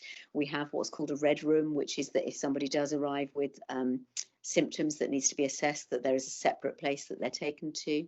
We had to change the front entrance. Anybody who's been there will know, so that we've got a one-way system within the hospital, rather than having lots of people milling around. We've had lots of staff working from home, so we've had to really think about how do we deliver the business whilst have some staff in, some staff at home. And something that's been very important that I've tried to play a role in is trying to ensure that the public have confidence in us and in our local hospital. So we did a whole load of risk assessments around when should people be wearing PPE and where should they be wearing PPE. And actually the corridors in Invergordon are wide enough to allow spacing. But I started to get phone calls from people coming in who were worried. They were anxious about it. They didn't feel that we were protecting them as they visited the hospital. So we have changed that now, and you will see staff wearing masks wherever. We had the COVID Assessment Centre in the Allness Health Centre, which was set up because there was an expectation of large numbers of people needing assessment. That actually was stood down a few weeks ago because the throughput was very, very small. And we are obviously trying to think about how we get back to whatever normal looks like in the new world. That stood down, but actually it's there ready to stand up if we do need to. And there is talk now about, rather than having COVID assessment centres, that there will be respiratory assessment centres, where basically anybody with an acute respiratory problem who needs an assessment, rather than going into GPs, will go into a respiratory assessment centre. I don't know if Allness will be one of those, but there is a possibility for that. GPs, who are our partners, we don't employ them, but they are our partners in this, have obviously moved to very much more of a phone triage. Their throughput dropped enormously in the early days of COVID. People just didn't want to go to hospital. They didn't want to go to their doctor. That's back up now. People are now needing to see doctors. We had a worry that people weren't maybe ringing when they needed to and weren't making contact when they needed to. And the GPs are obviously thinking about how they move forward to keep delivering what's needed. In terms of our community services, obviously we've moved to more phone calling of people rather than trying to reduce the footfall into people's houses, but going where we need to. So our community nurses, our care at home staff are out there delivering services day in, day out. Some families didn't want people visiting because they were scared of what we might bring in. We've had to be very respectful of that, and we've had to consider very much about how we wear our PPE and how we reassure people. We did have some families step in to help, so some of the care at home packages we were asked not to go because families wanted to do it, but obviously as families now start to go back to work, we are now looking at how we reintegrate into those places. Day centres and respite, we were instructed to stop because obviously the last thing we wanted to do is bring our most vulnerable people into day centres and to put them into care homes. And what we've done is we've looked at all sorts of creative opportunities around doing different things to support those people. We are now starting to look at, hopefully by the end of September, to be reinstating day centre and respite services to people, but it might look different. And what we're very aware is a lot of our clients just don't want to do that anymore. They want to be supported in different ways. So we're going to have to adopt a very person-centred approach to that. In terms of care homes, our local care homes have done very well. We haven't had any outbreaks. They've also had a massive learning curve, as everybody has. It's been really difficult for them to support people, particularly people at the end of life when the visiting was stopped. They're gradually reintroducing visiting now. And care homes who were maybe ticking along really, really well across Highland, COVID for some of them has been a real challenge and has put them into difficulties. So people will be aware of one care home in Easter Ross where the Care Inspectorate did an unannounced visit and downgraded their grades. As a result of that, we are in there, we're supporting, and they are doing really, really well now to come out of that, and will hopefully be taking admissions soon again. We in NHS Highland were given the job, as all health boards were, of having some oversight of care homes, and we have a daily meeting which reviews all of the statuses. We have all of care homes report to us what they're doing, how they're getting on, and we can escalate any problems and they can escalate problems to us. And we do have a small team of people that if a care home, for example, had an outbreak and had lots of people go off sick so that they couldn't deliver care, we actually have a team of people ready to go in if that happens. Obviously, we don't want to do that. We would prefer residents in care homes to be looked after by the staff that they know and trust, but we're there as a backup if it's needed. And certainly our relationship with care homes in the area is really, really good and very positive.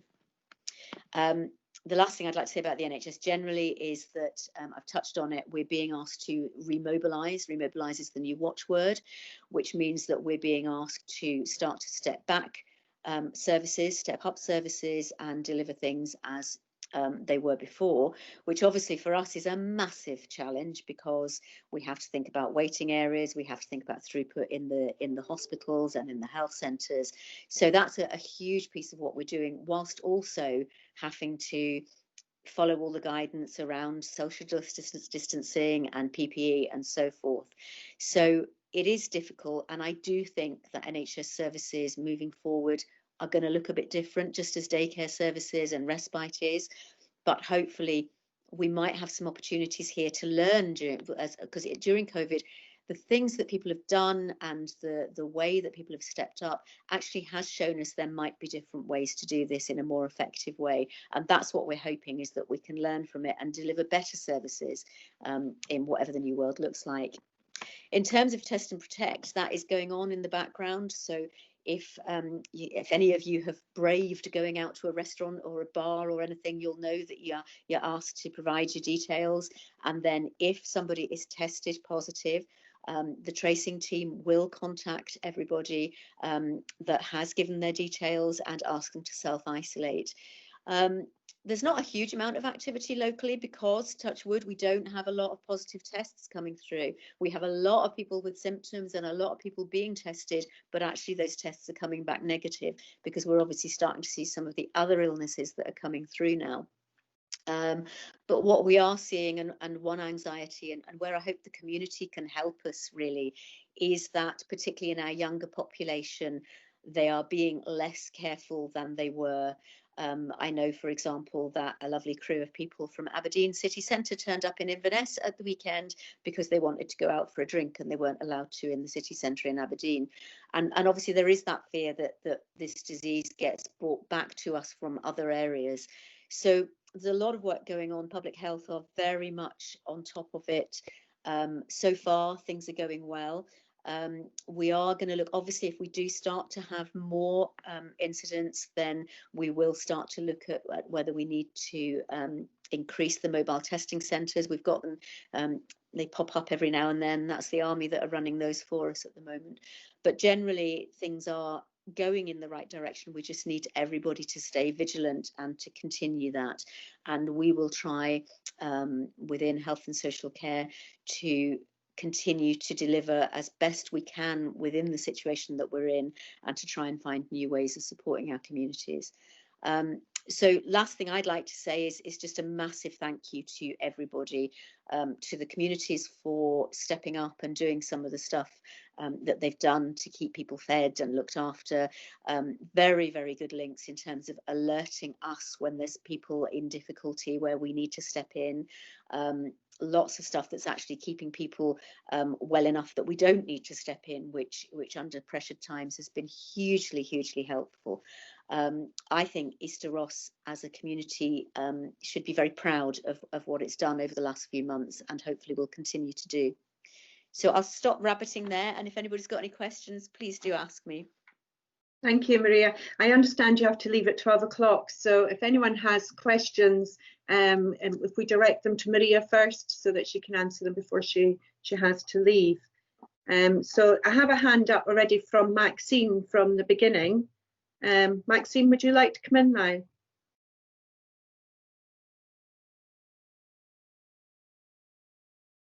No, Maxine's not there. No, okay, I don't have other hands up, but if I could ask you, Maria, when you say there's a lot of tests taking place, how does that work in figures? You know, how many tests does a lot mean? Oh, I don't have that detail, I'm afraid. I just know, I know in terms of our staff that we have every day there are a bunch of staff who come down with some sort of symptom who then get sent for testing.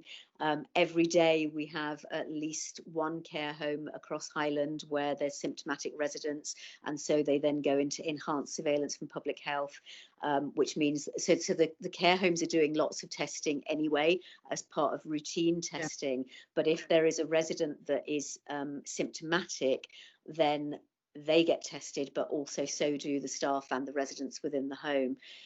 In terms of the community and how many people are tipping up to the mobile testing centres, I don't have those figures, but I think it's when you look at what's going on in other parts of the UK, I do think we're doing really well. There doesn't seem, touch wood, to be a huge amount of it out there in our community at the moment. It's there. Don't imagine it isn't. It's there. But I think because people generally are being really responsible and really thoughtful about what they're doing, it isn't spreading in the way that people feared in the early stages. Good, thank you. That's very reassuring. I do know that the care home in Tain, they are testing at the very least once a week, their staff. Yes. But often it's more than once a week they're actually getting a test. So that's very reassuring to know as well. So we do have Councillor Finlayson.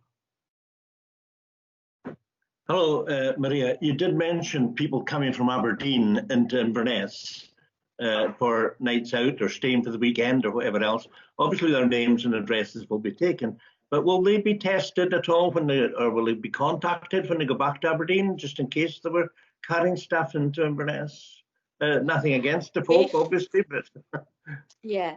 If they've given accurate, real, true names and addresses, yes, they will be contacted. The difficulty is that I think some of these youngsters are just giving false addresses, to be honest with you. I don't think it's a massive problem. I just know that there is some concern that this will happen. And that's always the danger. It happened in other parts of the UK where you've had local lockdowns, is that, you know, people don't always completely comply and then just go to the next area and think, well, I can go out there. Whereas obviously what we want to do is we want to protect the good rates that we have here. I mean, the other issue is tourism as well, that was touched on earlier on in the meeting. I'm certainly seeing a massive increase in the number of foreign cars on the roads, on the number of tourists that are out and about. And I just hope that they're not bringing things with them. Okay, thank you very much. That's all the questions we have. So thank you to Maria and Rona and Maureen, who've all come along today. You're very welcome to stay for the rest of the meeting. I don't anticipate you would want to, but you're very welcome to. Thank you. Sorry, we do actually have Alan Henderson, where he's just put his hand up just now. Yeah, Alan? It wasn't for Maria, so you can go safely, Okay, honestly. right. Oh, right, lovely. Thank you. Thanks, Thank you Maria. very much, everybody. Okay. Thank you. I was just going to give a comment there and just thank the three women who did give us the report on all the work that was going on, you know, from the voluntary groups there. And I know during the midst of the crisis, I spoke to Caroline. She was making me hungry one day as she was making mince and tatties and apple crumble. Absolutely sounded fantastic. And hearing this today is really putting the whole thing into context. And over and above what we've already heard from the volunteers, not the volunteers, but the third sector across the Highlands there, this is almost taking it to another dimension, obviously going to the Meals on Wheels, because that is a huge effort, absolutely incredible. So all I can say is from the Highland Council, and I'm also glad to hear that I think the Highland Council did eventually get it right, along with High, in getting the funding to the right place initially. We have to hold our hands up. That wasn't quite correct, but we did get corrected, got sorted out there, and I'm absolutely glad that what you've done with it is absolutely fantastic. When you hear the way Maureen was speaking about X amount of pounds turned into 3X, that really is what it is all about there, the whole thing. And it's how the community show that they can do so much more with it. It's a bit like what we were looking at yesterday from the northern end as well there, as far as the graveyards go. You can always triple the work output when it comes down to the local community there. And that, to me, again, is the real sense of place. That's what it's all about. So absolutely well done. And thanks very much. It's been thoroughly enjoyable listening to the whole lot of you this morning. Okay, thank you, Alan. And we have Councillor Margaret Davison. Yeah, I don't want to hold you up, Fiona, but I just wanted to say that what I was hearing through there was not just what you've all been doing, which is just astonishing. And it's been happening across the Highlands, although I must say you guys might take the prize. You've done so well. But it's the contacts you've made. It's what's happening in your community. I think there are going to be a lot of older people who actually come out of this healthier than they went in.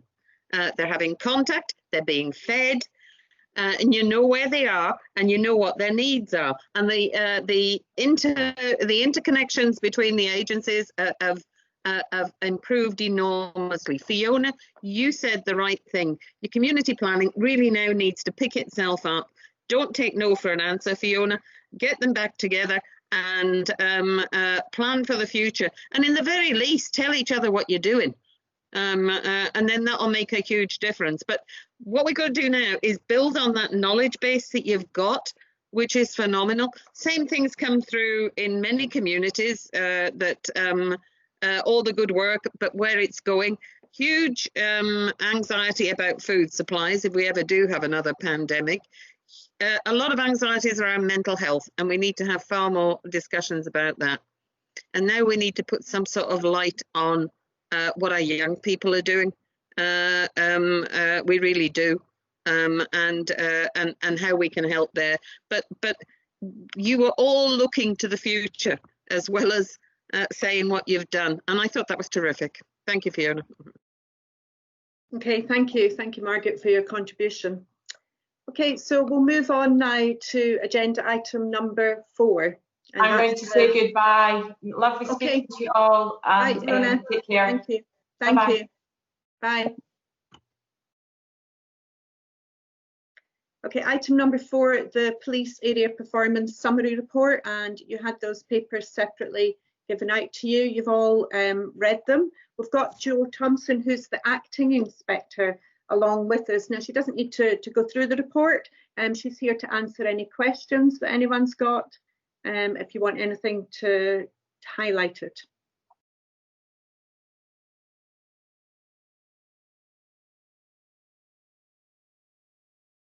So, Jo, I certainly have a question, Jo, for you. Reading through the report, I was just wondering if you could tell us if there's anything different now that you're doing as police. You know, so we've got different rules and regulations that are now in place that have to be policed in some way. So I just wondered if you could just give us an idea of the difference now as to what it was a few months ago in terms of how the police are operating, particularly in our area. Obviously, our day-to-day business is still the same. We've still got the same issues that we've always had, our kind of antisocial behaviour. People that behaved in a way before are still continuing to behave in the same way, and we're still having to interact with people. Obviously, still putting our officers at the front line and contacting with people. The kind of main issue at the moment is there's a lot of kind of concern in the local communities about people coming into the area, not always maybe criminal acts that are being carried out, but they're just concerned about, you know, kind of people coming and camping, what the kind of right of access is. Quite often these aren't always things that we ourselves can deal with. It's more maybe environmental health, but we've got quite a high demand of kind of calls in regards to things like that at the moment. Okay, thank you. I have Councillor Pauline Munro. Hi there, Joanne. How are you doing? Well, I'm just really here to say thank you for all the hard work, because I mean, I was never off the phone, I have to be honest, during lockdown, because we got so many phone calls of people complaining about neighbours and fighting with each other over, you know, they're having parties, they're doing this, they're doing that. I think the police response that we got here in all this, most of the time, was fantastic. I can't say it wasn't. They also came out when we had old people that were ill. They came out to help. They were very proactive in our area. There is things, obviously, that, you know, you couldn't fix it all, because there was so much going on at certain times at both ends of the town. So it was just basically just really thank you for a lot that they did do. I would have to say, if you could pass that on, that'd be great. Thank you. Thank you very much. Councillor Mike Finlayson. Hi, Joanne, and I'd like to add to that the work that the police are doing. We always try and support them as much as we possibly can, and I think you're doing a marvellous job with lower numbers, which I'm sure you're well aware of.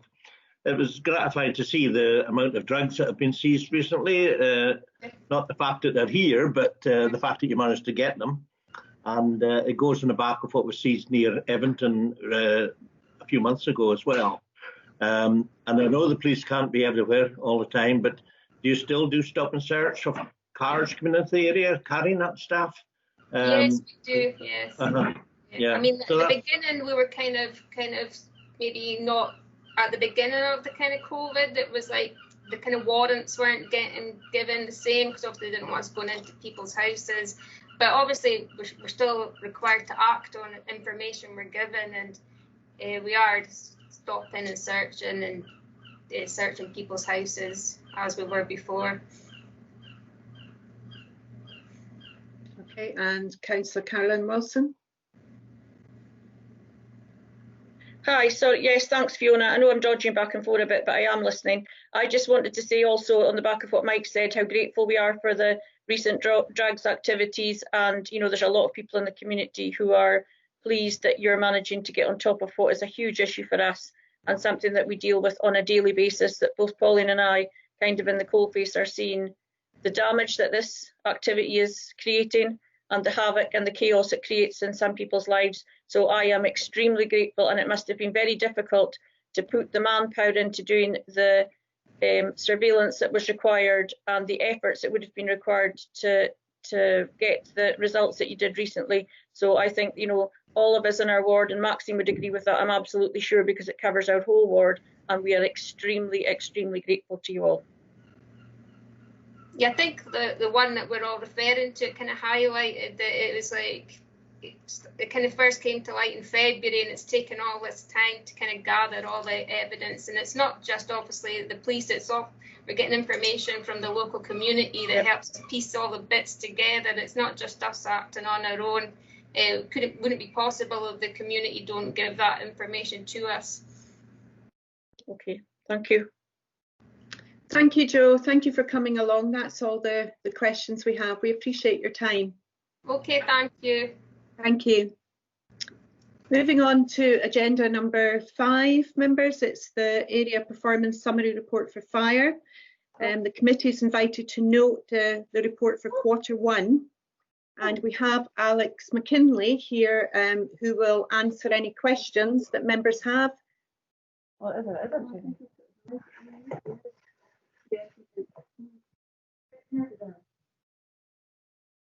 Good afternoon, Chair. Thank you. Yes, I'm happy to take any questions you may have. Thank you, Alex. I don't know if there are. It's a very comprehensive report. I enjoy certainly reading it. I don't have any questions myself. Is there anything at all that you need to highlight to us? No, there's only 2 points that perhaps I could make reference to. Was one, the dwelling fires. If you look at the 3rd page of the performance report, the figures of dwelling fires have reduced to nil, and this goes against the normal COVID trend where nationally people staying at home during lockdown, the increase in alcohol consumption as well has had a general increase in dwelling fires. But I'm absolutely pleased to report and welcome the findings that we are down to nil in the Easter Ross Area Committee. Great. Yeah. The other point that you may wish to note is special services with regards to RTCs. Again, there's been a dramatic reduction in RTCs within the area, and again, but that's due to restrictions in travel movement with COVID. Okay. I do actually have a question. On page number 9, when we talk about station availability, I was just wondering if you could tell me why Ballantor, the staffing has gone down, what it should be. So what is your full staffing quota there, and why is the staffing gone down, and what you're doing to bring it back up again? Yes, absolutely. Ballantor's a community risk. It's a volunteer unit, community response unit, and we don't actually have a set figure for that. But I would be looking at Ballantor having a figure of 10. It has decreased, but I know the new station commander, Woodward, the district officer, she is targeting Ballantor and Invergordon.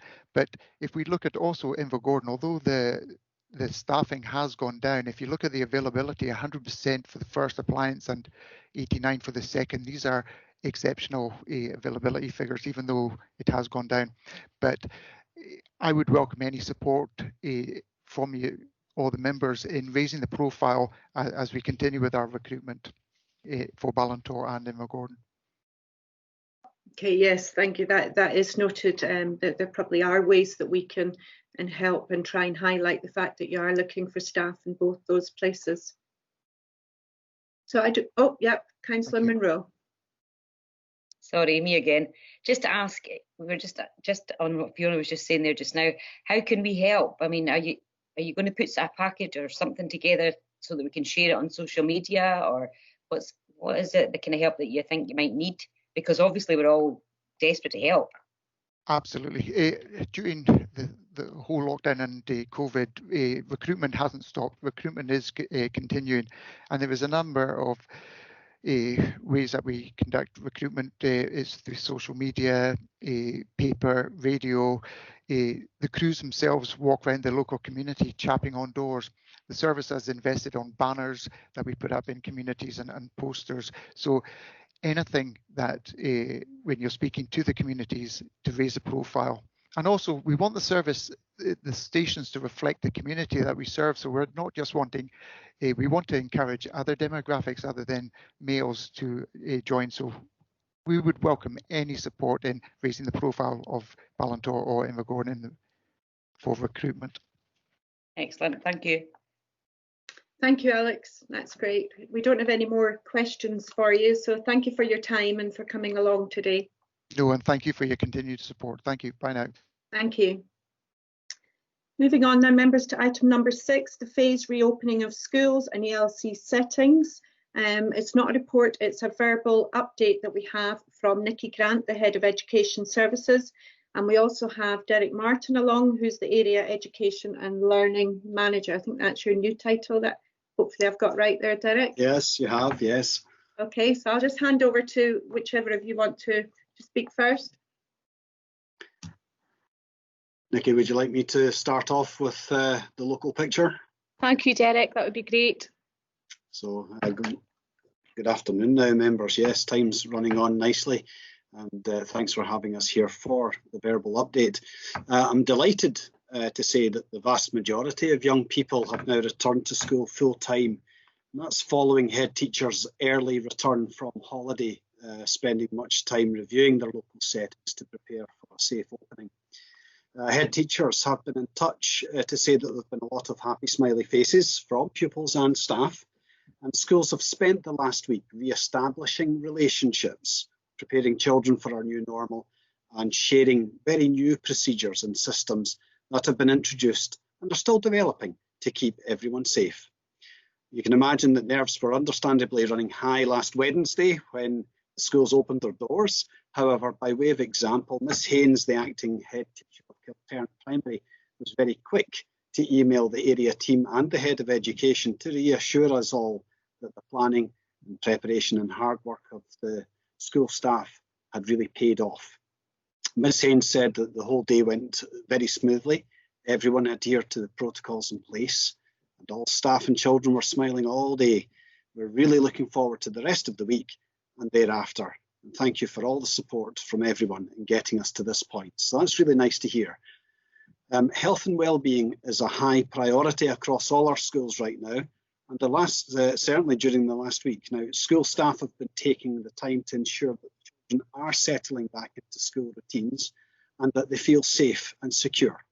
And settling our new primary 1s and our S1s, you can imagine, has been a focus. And COVID-19 regulations suggest limiting things like toys and other items that are coming in from home. But in Obsdale Primary, for example, every nursery and every primary 1 child was gifted with their own teddy bears that they're kept in their own trays. And the bears are ready to give them a hug when, people begin to get overwhelmed with big emotions. In the nursery, one 3-year-old who has never left his parents before clutched his bear for the entire stay. And that support really helped to have a great start. Now, similarly, in secondary schools, feedback has been very positive.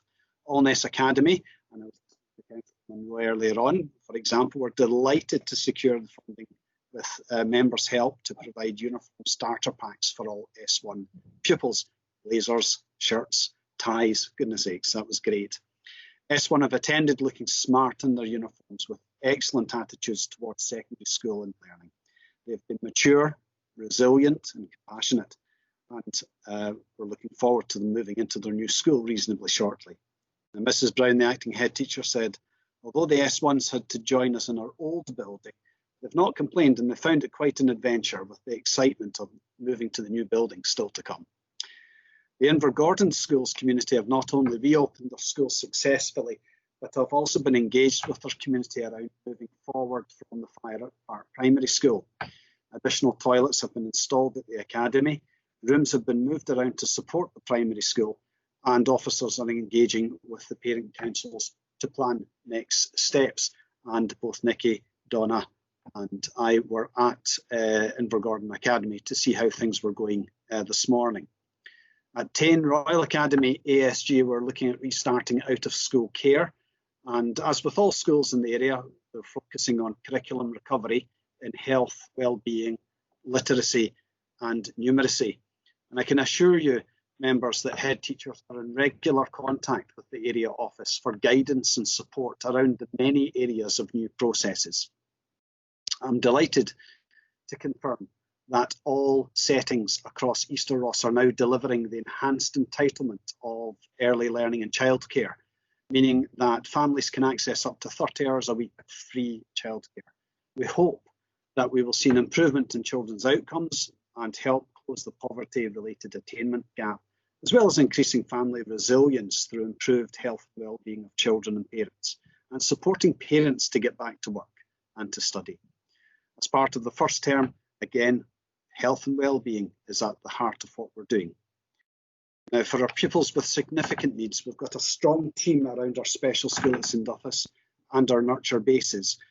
However, at present in Highland, many of our provisions are located some distance away from children and young people's school and community. For example, the Lighthouse provision in Dingwall, the former Black Isle Education Centre. Now, this has two main drawbacks: removing a child in need of care and nurture from their own community, and the costs to Highland Council in transportation contracts. So historically, placements were initially allocated for a few months, although many would continue for some years. Whilst liaison with mainstream settings within the child's community continued, reintegration wasn't always successful. Children removed from their communities risk feeling isolated and lack a sense of belonging, and it makes it harder to see their place within their proper mainstream setting. So we're moving to creating specialist provisions around areas of deprivation which will help meet the needs more locally within ASGs, while still retaining a sense of belonging and connection to their community and their main school. And it will be cheaper in the long run for Highland Council. At present, we're devising plans for local SEBN and nurturing provisions around the area. The new Allness Academy has a co-located social, emotional and behavioural needs unit, and we've conducted good practice visits to similar facilities around Scotland and are developing a much more inclusive model of delivering SEBN with identified young people from primary 6 onwards at Allness Academy's unit. And the aim is always to be able to return children to full-time mainstream education. The area board for COVID recovery to reopen our schools will continue to meet over the next few weeks. This board comprises all key services of the council in supporting our learning communities back to their buildings. This group supporting the area education and learning team continues to work well together to support our schools collectively and individually. It's not all plain sailing as we discover new ways of working and new challenges to deal with every day, but we've got good people who will work the problems as they arise. I am pleased to report that transport solutions are in place, and these are working largely very well. Cleaning services, with the support of our head teachers, have found solutions to staffing for enhanced cleaning of the schools during the day. And I'm pleased to report that only one school in Easter Ross was delayed in its planned opening by 1 day as we sought those local solutions. All schools were fully opened in line with the government deadline of the 18th of August. Catering teams have put grab-and-go lunches into place and are already looking at returning to a full service where possible over the coming weeks. Head teachers are working with the local catering team to ensure that there are sufficient areas for dining and resources for cleaning. That's a priority for us. And whilst drinking water availability has been the subject of recent media interest, I can confirm that all Easter Ross schools, through a variety of means, are providing free, safe drinking water to schools. But it's not one size fits all. There's different ways of doing it in each school, but it is available. Now, you'll be interested in where we are with our SQA exam results, of course. It's that time of year. Now, this data is as yet incomplete as results in college have not been factored in, and nor has the wider achievement successes been factored into that yet. Not because of a delay, it's just the sequence of events. So more detail will be available at ward meetings over the coming months. However, early indications suggest that the 3 secondary schools in Easter Ross, although affected disproportionately by the way the SQA's moderation system worked, still performed well in comparison to previous years. with some notable improvements, such as Allness moving from an average of 3% to 12.5% for 5 or more awards at higher grade in S5. Invergordon Academy at S6, for example, moving from a 22.4% average to 28.6% this year. And Tane Royal Academy moving, for example, from 32.6% average to 38.6% in S5, attaining 3 or more awards at higher grade. The recent announcement by the Deputy First Minister that teacher estimates will now stand means probably more improvement. Allness Academy, 217 individual grades will now be upgraded. Invergordon Academy, 112. Tane Royal Academy, a further 219. Across the 3 schools, this means that 35.7% of all grades will now be upgraded in line with teacher estimates. In contrast, Highland Council's 5 schools with the smallest amount of deprivation affecting the school roll will have an 18.8% increase. So you can see the difference is actually working in your school's favour. This is good news indeed. The final bit is to make you aware that we're looking at a health and wellbeing survey in our communities. The Education Improvement Team are inviting key stakeholders to complete a survey in order to evaluate what worked well for staff, parents and pupils in Highland during the period of school closure. It's important to establish what worked well and what could have been better in terms of improving lockdown and learning experiences during that period. And we hope to capture the positive experiences as well as the areas for improvement. The survey will be open to members of staff, parents, carers and young people who are in primary 4 to S6 when lockdown started. And it'll be an online survey, take about 10 or 15 minutes to do, and it'll be open for a 2-week window.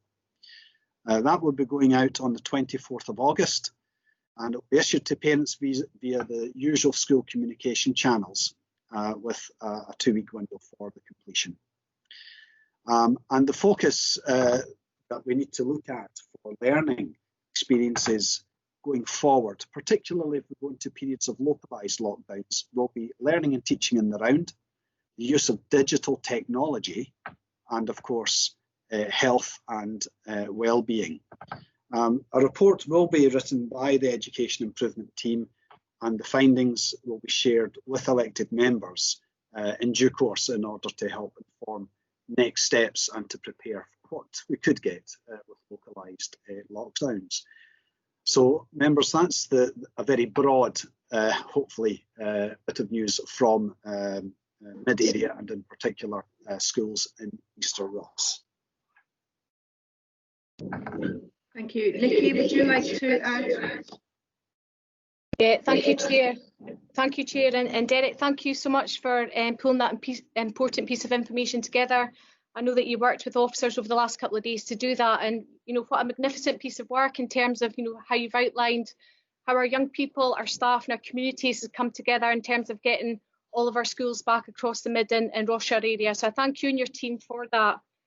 Members, today what I'm going to do is I'm going to be quite honest with you. So rather than give you a prepared script, I'm going to be honest with you in terms of COVID-19, the lessons to be learned, but most importantly, I think the things that I'd like to take forward in terms of being head of education and the things that I'd really like to put a positive example across to. Firstly, the last couple of days, it's been wonderful to be out and about, to be into our schools. I was in Taradale Primary School yesterday. Today I had the pleasure of being at Park Primary School and I'm now at Allness Academy. One of the key things that I certainly noted over the last couple of days was in terms of the young people. So the relationships that young people have now forged by being back at school. They're in their classrooms, they're out to the playing fields, they're playing with one another, and the smiles on their faces because they're back at school. In each of my visits, I asked a key question: are you happy to be back at school? And in every single young person's response was, yes, I'm happy to be back at school. My second question, which wasn't prompted, and are you learning back at school and are you happy to be with your classroom teachers? Yes, we're delighted to be back at school and we're delighted to be back amongst our teachers. So for me, that says everything. Our young people across the Highland Council are delighted to be back. It's the strengths of the teams across the summer and after the summer to get our young people back into our communities, and the smiley faces said it all for me. So I'd like to thank our young people and our staff for the magnificent effort. We need to remember that it's 204 schools that we have across the Highland Council, and 35,000 young people are back in our schools, smiley faces, engaged, relationships and connections. What more would we want? I was really impressed by the young people yesterday in Taradale Primary School and the young people at Park this morning.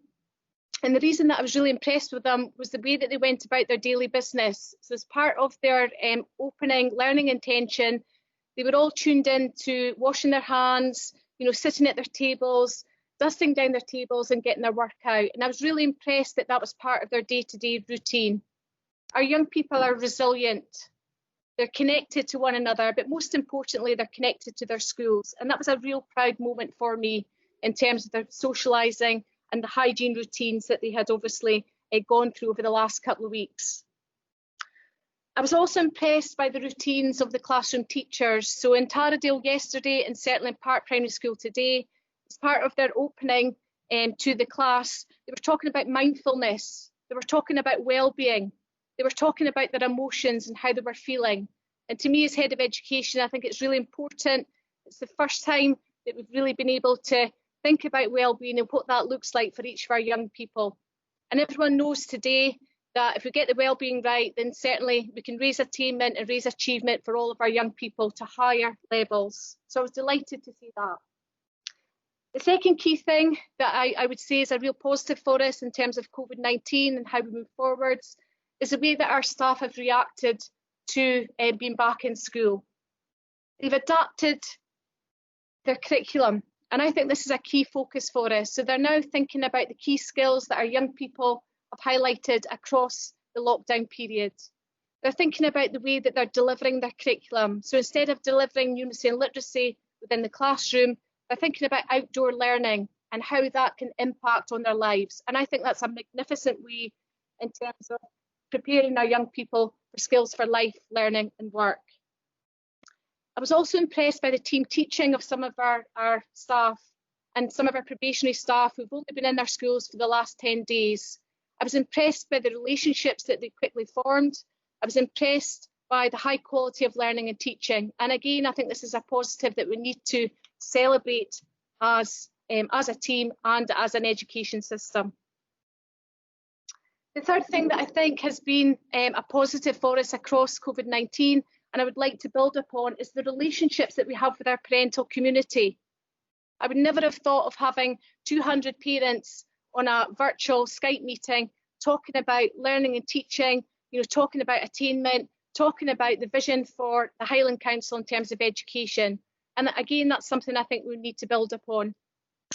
Part of my visit yesterday to Taradale, I met with our new chair of the Parent Forum, and we talked about our vision for education, we talked about the relationships that we'd like to build, and we talked about how we can support our members in terms of answering the pertinent questions that some of our constituents have been talking about over the last sort of couple of weeks.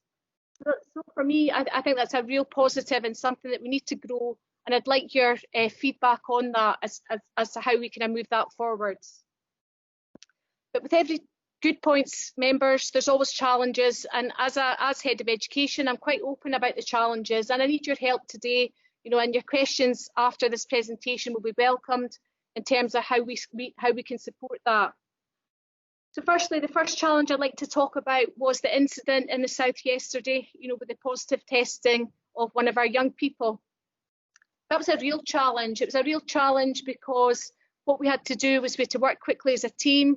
We had to rely on our partnerships with our NHS. We had to focus upon getting it right for that school. So that was a real challenge for us. And it's something at our member meeting last night that we spoke about. Secondly, and I know that this has been highlighted a few times, particularly at the last couple of education committees, is our communication as a team. And again, I'd like to ask that question, how do we support you to support our communities? What else can we do to support you? The forum that we have today is an ideal forum, but what else can we do? In the weeks leading up to our schools returning, I know the area managers were delivering drop-in sessions for our elected members. And again, we'd like some feedback on that. Communication and authentic relationships is the key to us moving forwards. Communication and authentic relationships. Thank you, Chair, and would like to invite questions now, please, from members. Okay, thank you both, Nikki and Derek. That was really, really helpful information. And if I just start off by saying the experience that certainly that I've had in Tain and Easter Ross is very, very positive. We had a parent council meeting at Knockbrett Primary School, and the head teacher, who always is very positive anyway, was particularly positive, saying that everything had went great. The staff, the parents, the pupils were delighted with how it had went. It couldn't have went any better. And that was just so reassuring to hear that it all went really smoothly. The only issue we've had was with the tables in Tain Royal Academy, which I have to thank Derek for stepping in really quickly. It's really, when you're talking about communication, what's really important to us as members is we can have somebody who's senior, who we can get in contact with immediately and who will respond and listen. And we say, look, you know, the kids in Tain Royal Academy were eating their lunch off the floor because there was no tables. And that's a genuine situation. I thought it was made up, but it was true. That was happening and it's shocking. But phoning Derek, he immediately responded. And I said to the parents who called me, I would phone them back that night. So I needed an officer who would definitely come back to me and give me a response that night as well. And he did, which is exactly what I needed so that I could then keep my promise to phone back all these parents who were really unhappy. And it was resolved straight away as well. So that is an example where things did go wrong, but Highland Council's, you know, getting better at communication. And I'm really thankful to Derek for the way that he handled that. Talking about transport, we do seem to have an issue of overcrowding on the Port Mahomet and Inver school bus. So not only is there's no social distancing, and I know there's not a need for that, but you would hope there would be some. Kids are sitting 3 to a seat because there's no room. So it's totally unacceptable what's going on. But I was going to contact Derek separately about that anyway. But it is something that will need to be addressed really yes, quite quickly. Absolutely. Thank you for raising that. Okay. So I have Pauline Munro first to speak. Sorry, Fiona, I wasn't ready there. Yeah. Firstly, I just want to say thank you. I'm absolutely delighted with the way it's all happened for us here in our ward, because we've had all the parent councils. Each and every one of them have had pictures of kids going back to school, showing us all how delighted they are. We've even, you know, like in Invergordon, South Lodge, David, who's absolutely amazing. He had the most beautiful array of pictures of all these little smiling faces, and the kids were just delighted, and it's all going really, really well at the minute. So the communication here for us has been phenomenal. We haven't, I certainly can't complain about, and every time I have an issue, I know I can get in touch with somebody and it'll be sorted. We know that there's lots of things happening through in Park just now that we're dealing with, but it was great to see the other night when we did the meeting the other night that so many people felt they could get engaged because of this platform that we have now, which is really good, because a lot of the meetings that we used to go to, the quieter people didn't want to come. So in this, you know, they just didn't want to be forced to speak. So in this, they feel like, well, if you can't see me, I can speak. So I think this should continue. This sort of platform should continue, but everything else, right, guys, thank you. Thank you. Thank you, Pauline. I have Councillor Derek Lydon. Thanks, Chair. Yeah, I just want to raise one thing that's been raised with me. I'm assuming by parents. I'd also, like Fiona, want to thank Derek for resolving the problem at TRA. But the other one is the ASN parent group are pushing for the availability of free drinking water in schools, and I know that clearly we can't have water fountains and things in use at the moment, but there is a statutory instrument that says that we should be making free water available, and I wondered whether you had any update on that matter that I could feed back to them. Yeah, Nikki, do you want me to say where we're at with that? Well, will I just take the question from Mike as well first, and then we can take them at the same time. Thank you, Fiona. I'm just asking Derek. Derek, you know that I was concerned about the transportation side of things, and pupils going on to the public buses and all that. Just a wee report maybe, or a wee word from yourself. How did that go? And have things worked quite smoothly? And I'll follow on from what Pauline said about the meeting we had in Invergordon the other night. It went really well, and I'd like to thank all the officials for coming there and making it so successful, and thank the parents too, you know, because and Derek, you were at Invergordon today. Was there a lot of holes in the playground?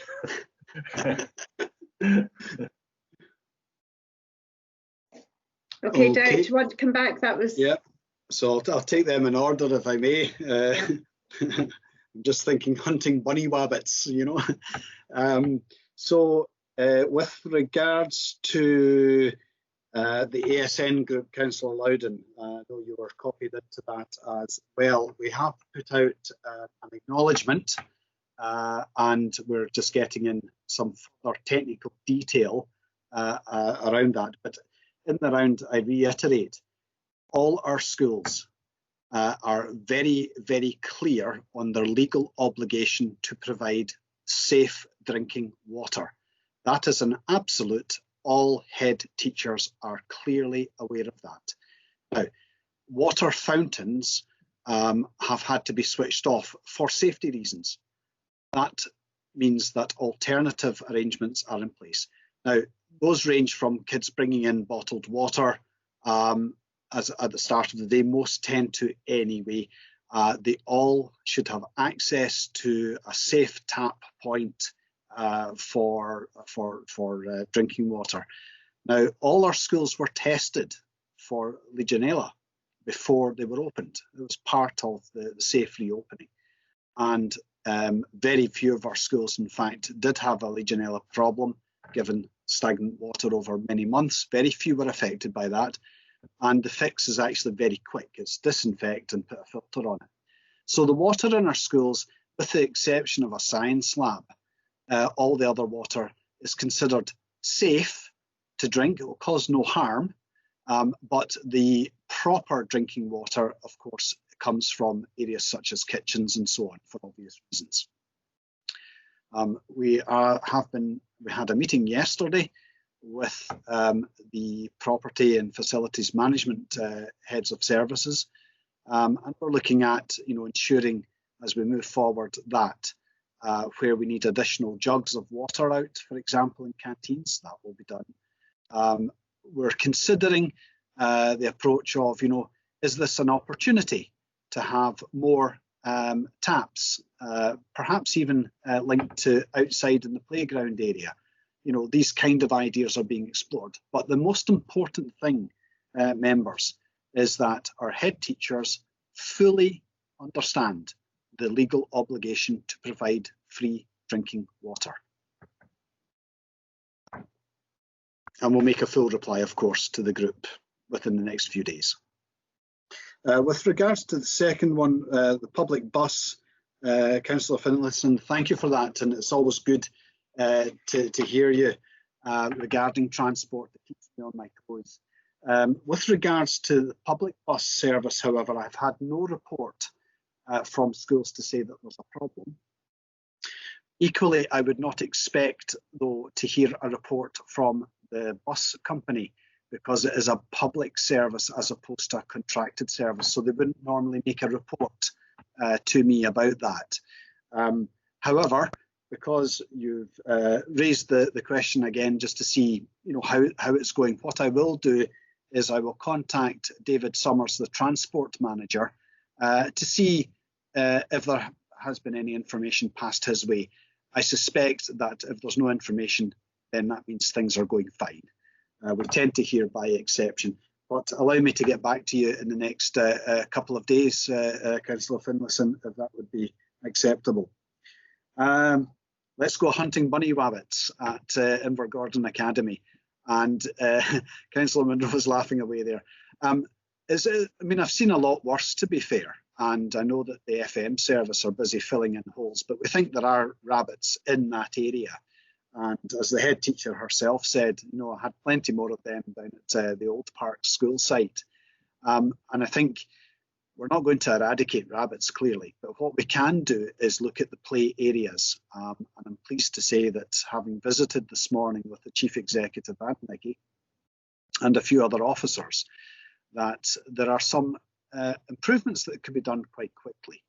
I think it's not so much the problem of the occasional rabbit hole, but maybe the playground area could be a bit bigger, and there is space there to do that. So we're going to speak to Tom Murdison's team to see if we can just get that fencing moved right back and maybe double that playground area, you know, make it significantly bigger.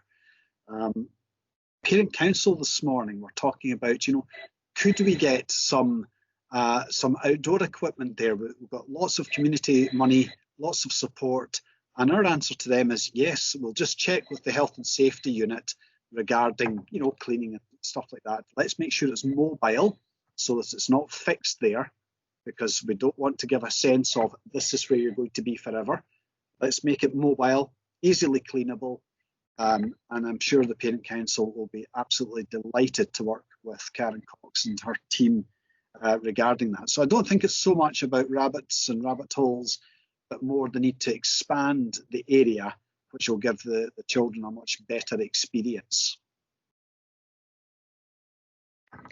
Thank you, Derek. Thank you, Nikki. That's all the questions that we have for you. I appreciate both of you coming along, and it's a really, really helpful update. Thank you.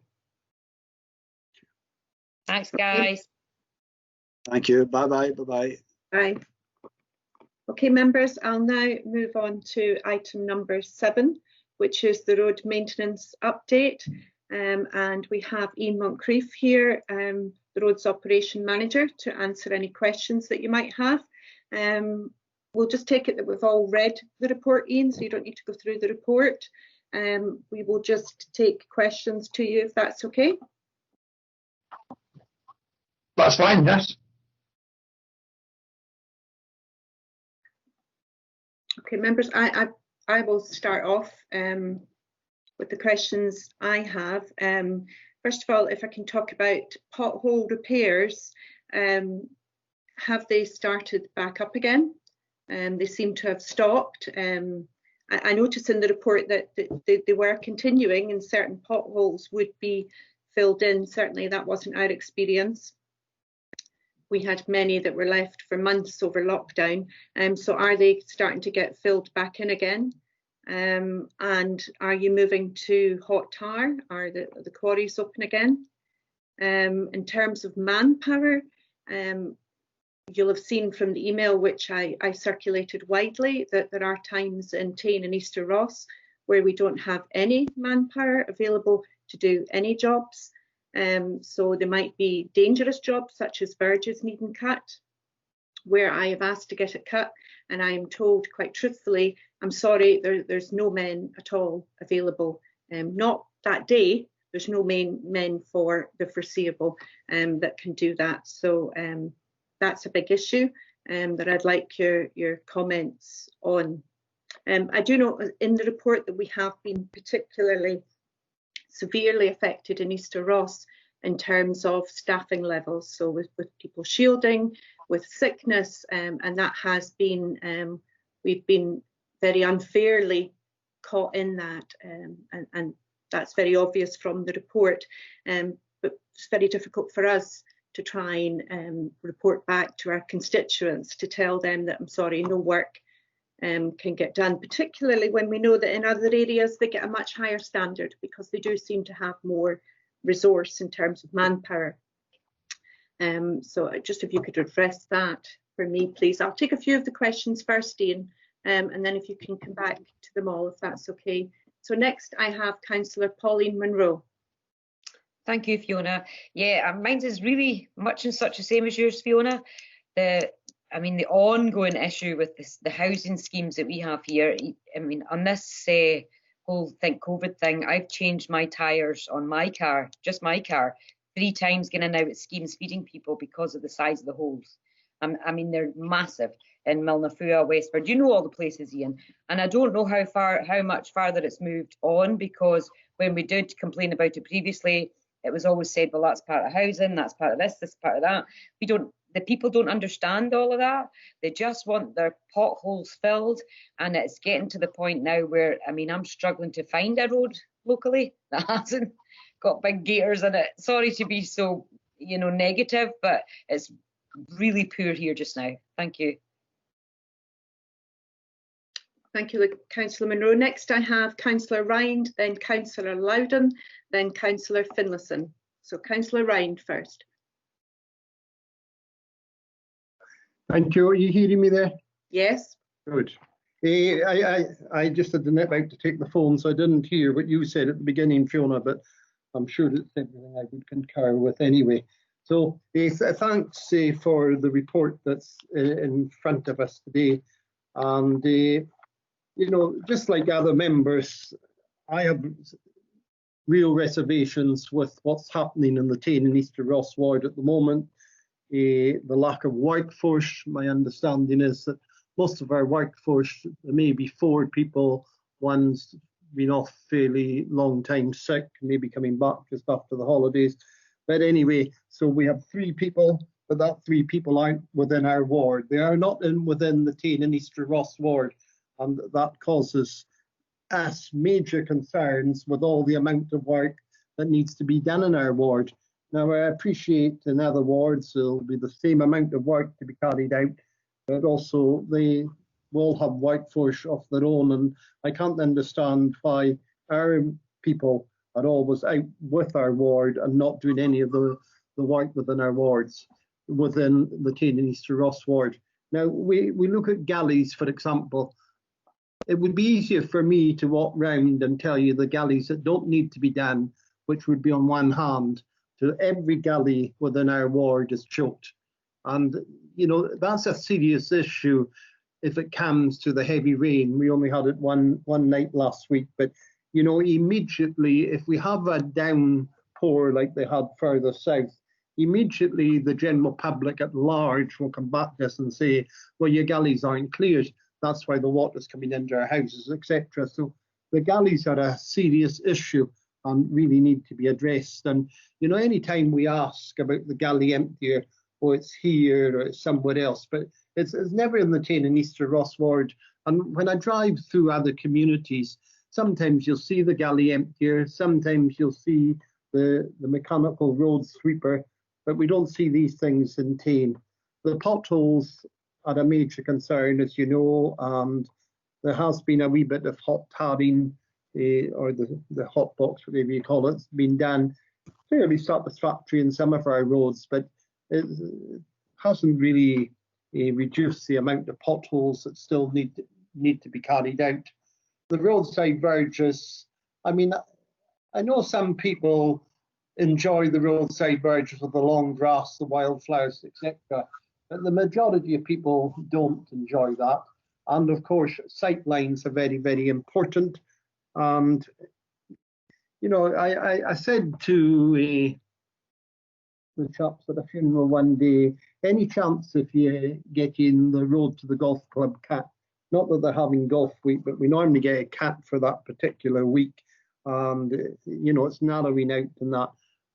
So the local chap, he said, oh, I'll phone the foreman. So he phones the foreman, and the foreman comes back just when the funeral was finished. Still upset. The foreman came back to him. No, we can cut the wee bit to the bridge, which is a matter of yards, but it's up to Donny to cut the other bit. I mean, I thought we were all one service. I thought community services were all one service. So we shouldn't have that kind of talk. The chaps with the strummer could have got out and just got that simple job done. But as I said the other night when I was speaking with some members, the simplest of things that we ask now, the explanations we're getting back are long and wearisome. We better not get in an explanation back, because we know fine, oh, the tar costs this amount, we don't have it, I don't have any money for tar, I don't have any money for this, that and the next thing. And that is really getting quite wearisome for members to be hearing. And we need to get some positivity back in the Tain and East Ross ward. I've always felt for a long time, and when you look at the weeds that are now in our town, are donning our town centre, is an absolute disgrace. You turn up this road, that road, the next road, and it's feet high in weeds. And I'm hoping maybe to discuss with Fiona and Derek how we could maybe get a group of volunteers. You know, I applaud volunteers, and I applaud what we heard yesterday in the Caithness area as well. But I'm sure Fiona will agree, we can't ask our volunteers to do any more. They're fairly old people, the ones that we have. They're keeping the rose garden, they're keeping the flower beds, they're keeping the flower tabs, and they're doing a massive job. Then I would feel embarrassed to go to them. Even the youngest of our groups, like, well, not name them, but they're the youngest people. They're out all the time doing jobs. And I physically feel I can't ask them to do any more. So whether we can put out something on social media and see if we can get this group of people together just to help us tackle the weeds. Of course, the other thing you're telling us is that we can't spray the weeds. So I've got a chap that would be out there spraying the weeds now and helping reduce that problem, but he's not allowed to spray them. But that wouldn't technically stop us, actually, because we take pride in our community, you know, and what's going on at this moment in time is unacceptable to me as an elected representative of the people. I want to do the best for the people, and at the moment I feel I'm simply failing in that task. Thank you. Okay, thank you, Councillor Wright. Councillor Loudon has had to leave to go to resources, so I'll move on to Councillor Finlayson. Thank you, Fiona. First of all, let me say to Ian, you know, you're doing you're in a very difficult position there. I know that.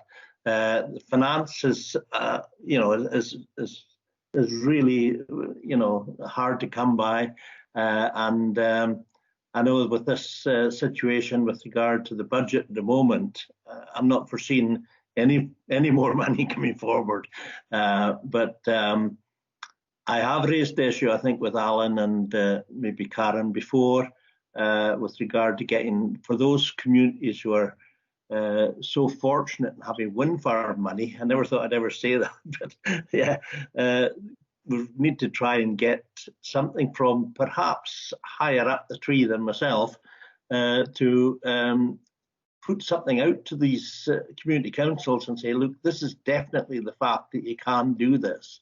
And we could hire private contractors in to do that. Now, I don't know if Tain has any wind farm money, but it's unfortunate. And it's just the whole way that system works, whereby some communities are really worse off, and it goes for bad feeling too, you know. So I don't know how we can overcome that. But certainly it'd be good to find out, Ian or Karen, I mean, maybe you've done this already and we've forgotten about it, but staffing levels, we need to have some sort of comparison between ourselves and the other wards or areas, because we have large mileages, quite a large population as well, and I don't know if staffing levels are based on that or not, but I think it'd be quite interesting to see, because I keep getting the story, well, same as Alistair and Fiona, you know, we don't have the manpower to do it at the moment, but certainly I know that an official email came out from, I think it was Karen, showing what we can do and what we can't, or what the staff can do and can't do in this particular climate. And obviously that's to save money regarding the budget, and we have to go along with that. You know, it's something that maybe we need to look to, and if COVID doesn't come back, we need to get things sorted out then. Anyway, thank you for that. Okay, thank you. And I have Councillor Caroline Wilson. Thanks, Fiona. I just wanted to add in here, I mean, we're constantly being told about the lack of budget, but we have to remember the council still has a £600 million or thereabouts revenue budget. You know, there is money. The money has not disappeared completely. It's about how we use the money. And Alness Community Council right at the start were saying what could they do to help with the grass cutting in the community, because they could see that the council grass cutters were not working. And the reason I was given is that they couldn't work because they needed to be isolating from other folk. And I have to say that the best place to isolate from other folk is in the cab of a tractor or the end of a strimmer, because nobody's going to go within 6 feet of you if you've got a working strimmer. So I found that to be completely ridiculous.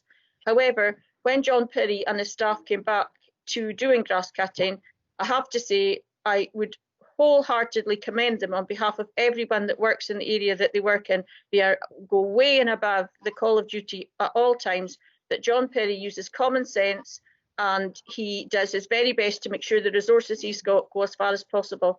And my thanks from, I think, Pauline, myself, Maxine and Mike, would go to Almost Community Council, who stepped in straight away. And because Gordon, who regularly waters the flowers for the town, had no work and wasn't watering them because there are none this year, he stepped in and he complimented the council staff. So John and I made a plan. He did all the big areas with the tractors that he had, and Gordon went behind them and did all the verges that they hadn't got time to do, did all the small areas round about and the pensioners' houses and some of those areas. So that made a huge difference. And the two people working together, it did make a difference. But I'm tired of hearing about there being no money to do the job and not enough bodies, because we have got money. It's about how we use it and how many bodies we employ with that. And I think we have to really do what Mike said. We need, having heard what is happening in Caithness from other members about how they have no lack of staff and they're getting the work done so easily, I think there's a total disparity between the resources they've got and what we've got in Easter Ross. And I think that I'm actually saying a definite request here that we want to see the numbers of people employed in each area. And I think I would ask you, Chair, to take that forward, because I think we're tired of asking, and we're tired of the last ward meeting we had before lockdown. We were having a major meltdown about potholes and road verges. It's deja vu 6 months later. So I know we've had COVID in between, but life has gone on for a lot of us, and for the community in particular. A lot of people, it's important to them that the place looks tidy. And, you know, from a safety point of view, sight lines and stuff like that, that's been really important. So I'd ask you, Chair, to take that forward on all our behalves to see what we can find out about bottoming out what resources are available. Absolutely. Thank you, Caroline, for that. I absolutely agree. Mike's point about having it laid out in writing, a comparison of the staffing levels in each and every ward in Highland is absolutely essential, so that we can see how it's actually working in our area. And I would also just like to echo the point that's been made by all the councillors, is that we do have lots of volunteers in Cromarty Firth and Tain and Easter Ross who do work. You just have to look at the fact that Alna's High Street, you know, is voted the best high street. They regularly win competitions for their flowers. Now, who does the flowers? It's volunteers that are involved in doing all that work. Invergordon has beautiful flowers displays. It's volunteers that do that. In Tain, there's a large garden in the High Street, Tain Rose Garden. It's featured on the Beech Grove Garden. Now, that might belong to Highland Council, but Highland Council don't go anywhere near it. It's volunteers that completely and utterly maintain that. They're always in there planting, weeding, taking care, doing even maintenance on the paths. We do all that very, very quietly in our communities. We all get on with it. That we have huge teams of volunteers, but we can't put anything more on them. So in Caithness, they might be concentrating on the cemeteries. And that's fabulous, and they're doing fabulous work, and I'm delighted for them that they're making such a difference. We're also making difference in our communities in different areas, but there is a limit to the amount you can actually put on your volunteers, and we just don't feel that Highland Council is playing their part at all, and we feel that we're being let down in our area. So I've got Karen McDermott, who has her hand up to speak. Karen? Thank you for coming along to the meeting, Karen. We appreciate you being here. No, thank you for giving me the opportunity. Thank you, members. I've been tuning in and out of your discussions, but I've been listening intently to your most recent discussion. I mean, first of all, I'd have to say that the budget that we have is set and it's agreed by council. Members make those decisions, not officers. And as officers, we have to live within that budget. Now, I can tell you, I'm very, very worried about my budget. The papers yesterday to the Communities in Place Committee showed that we are forecasting an overspend of £4.8 million And that's because 60% of our operational costs are reliant on income. And our income has been severely disrupted through COVID. So number one list on my job description is manage the budget. It's looking extremely difficult to do that this year.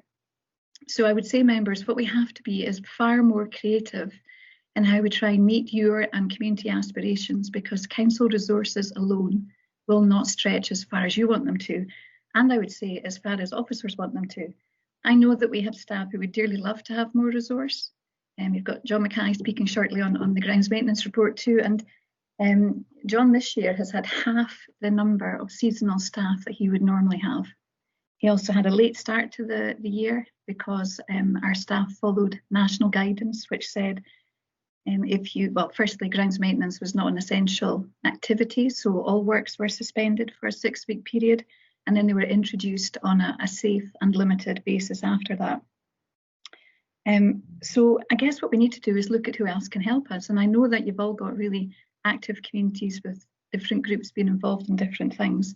But what I'd like to do in the service is to hear from groups, what is it that we could do that could help them to do a bit more? And if there are other funding opportunities out there, whether it's wind farm money or any other resources that are available, we need to be much smarter at making those work better for communities. I can't see our budget position getting any better at all. So we're going to have to live with what we have, but look at how we make as much use of that as we can and draw another resource to supplement it. I think that your questions about what resource do we have where are really good questions to have. I know that all the services are currently working on baselining their workforce, and that's part of the recovery plan that's been agreed through council as well. So by the end of September, we're all expected to have that map of which posts we have where, the span of their control and the geography that they cover, the terms and conditions on which those staff are employed. So some are seasonal, some are permanent, some are fixed term, some are part-time. So we are trying to build that picture up because unfortunately we don't have an HR system that can give us that information readily. So I know that certainly in the service that I'm responsible for, we have already mapped our waste workforce. We're now working through grounds maintenance, environmental health and community support posts that we have. So that is a work in progress, and that will be shared with members. I mean, some posts obviously don't just work in one ward, they straddle a number of wards.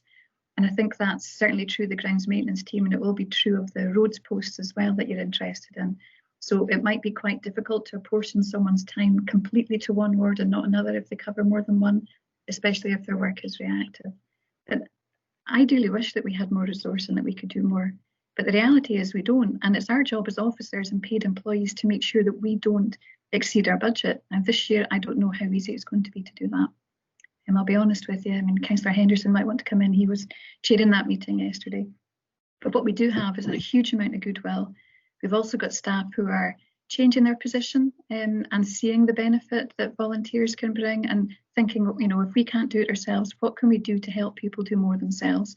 And that needs to be our much more kind of enabling role that we're going to have to move into as we go forward.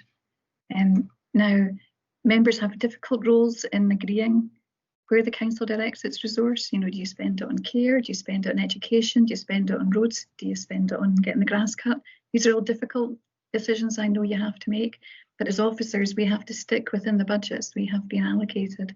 And I do think it is a case of just being more creative, and we really would want to work much more closely with you on trying to come up with good ideas and solving problems, because in your ward you'll know what the scope is, you'll know what the issues are, and it'd just be good to have those conversations much more regularly with you to see what kind of possibilities and joint thinking we can do to try and resolve this so you feel less frustrated. So I hope that's helpful. Thank you, Karen. Yes, that is really helpful to know. What I think, though, is behind it all, we do appreciate the constraints in the budget, and we do know we have to look at different ways of doing things. But what we're basically saying is the councils in Caithness are saying they don't have a pothole that needs filled. When they need something done, it gets done immediately. That is straight from the councillors in Caithness. They have no potholes to be filled. We have a totally different situation in Easter Ross, and our question is, why then do our potholes not get filled in the same manner as they do in Caithness? And I think that's just a fairness. That's just to do with the budget. You know, if we're experiencing difficulties because of the budget, why is other areas not? We want a fair and equitable system, and maybe it is, but we need proof of that. So if you can provide us with the proof to back that up, that it is a very fair and equitable system across the Highlands, that's what we're asking for. Can I come back, Chair? The system of resource allocation is a system that's based on decisions made in council. So the roads allocation formula is agreed by the council. Now, there could be a number of reasons why you might feel or see differences across different areas. One, it might be the resource allocation model itself perhaps needs to be reviewed. Now, if that does need to be reviewed, that would need to be debated and agreed by all the members, or a majority view on what that allocation should be. Because I can tell you, I've been involved in my previous role in conversations in Inverness, for example, where they feel they don't have enough resource allocation either. So each area will probably have its own view on its needs in relation to others. But the key thing is, what is the resource allocation model that's going to be used? And if that needs to be reviewed, then it can be reviewed. But again, that'll be subject to member decisions. Second is there a variance in how across the area operations work? Now, there might be, I don't know. I suppose that's something that would need discussion with the roads managers that cover Highland if it's about roads and potholes. And there are 4 roads managers, and they may have access to different fleet staff and ways of doing things. I'm not sure, so that could be a conversation to be had with the roads team overall. So, you know, there are ways of unpacking this and trying to explain it and have, you know, a good way of trying to query it, question it and have scrutiny on it, but also to come to some kind of agreement on where you want to go next with it. I really don't have an answer that says, yes, the allocation is absolutely fair. These are decisions that are made in a political environment. They're based on information that are provided, but they're also based on what members agree. So I'm sure we can take back to other members here and to the council's leadership that if there's a call for reviewing the roads allocations formula and budget, then that can be considered by them. It's not something an officer can just do on their own. Okay, thank you. I appreciate that. I've got Alan Henderson and then I have Mike Finlayson again. Yep, I was hoping I wouldn't have to come into this discussion here, but if you remember, I was previously involved, obviously, when EDI took in roads as well, so we're very much involved in that. And we had an excellent piece of work. It was actually done by John McLennan at the time, but to be quite honest, members went away from it because they didn't like what they saw. And a bit like what Karen said, Inverness members felt that they certainly don't get enough because they don't get for the dual carriageways, they only get the single allocation that's given out. Skye is certainly complaining, looking for more. And I know our own ward, Lochaber's looking for more as well. The simple answer is we can't all have more, so the allocation has to be sorted in some other way. At this current time, as you know, we all 74 councillors, or 73 as there are, have to reset the budget. And it certainly won't be reset up. We know that it's going to have to go down because there is definitely a shortage of money. And Karen's first stab at it yesterday, as it was, showed that even in our own service, we're short of a lot of money because of the income that simply has just slipped out of the system. We can't blame anyone for that. That's purely COVID. If the men and staff couldn't get out to work, then the income couldn't come in. I must say, yesterday with Raymond's presentation, it was a bit of an eye-opener to me when they did say about not having any potholes, because I certainly remember in previous years Donny Mackay coming to me and saying, "Where's our money for Caithness?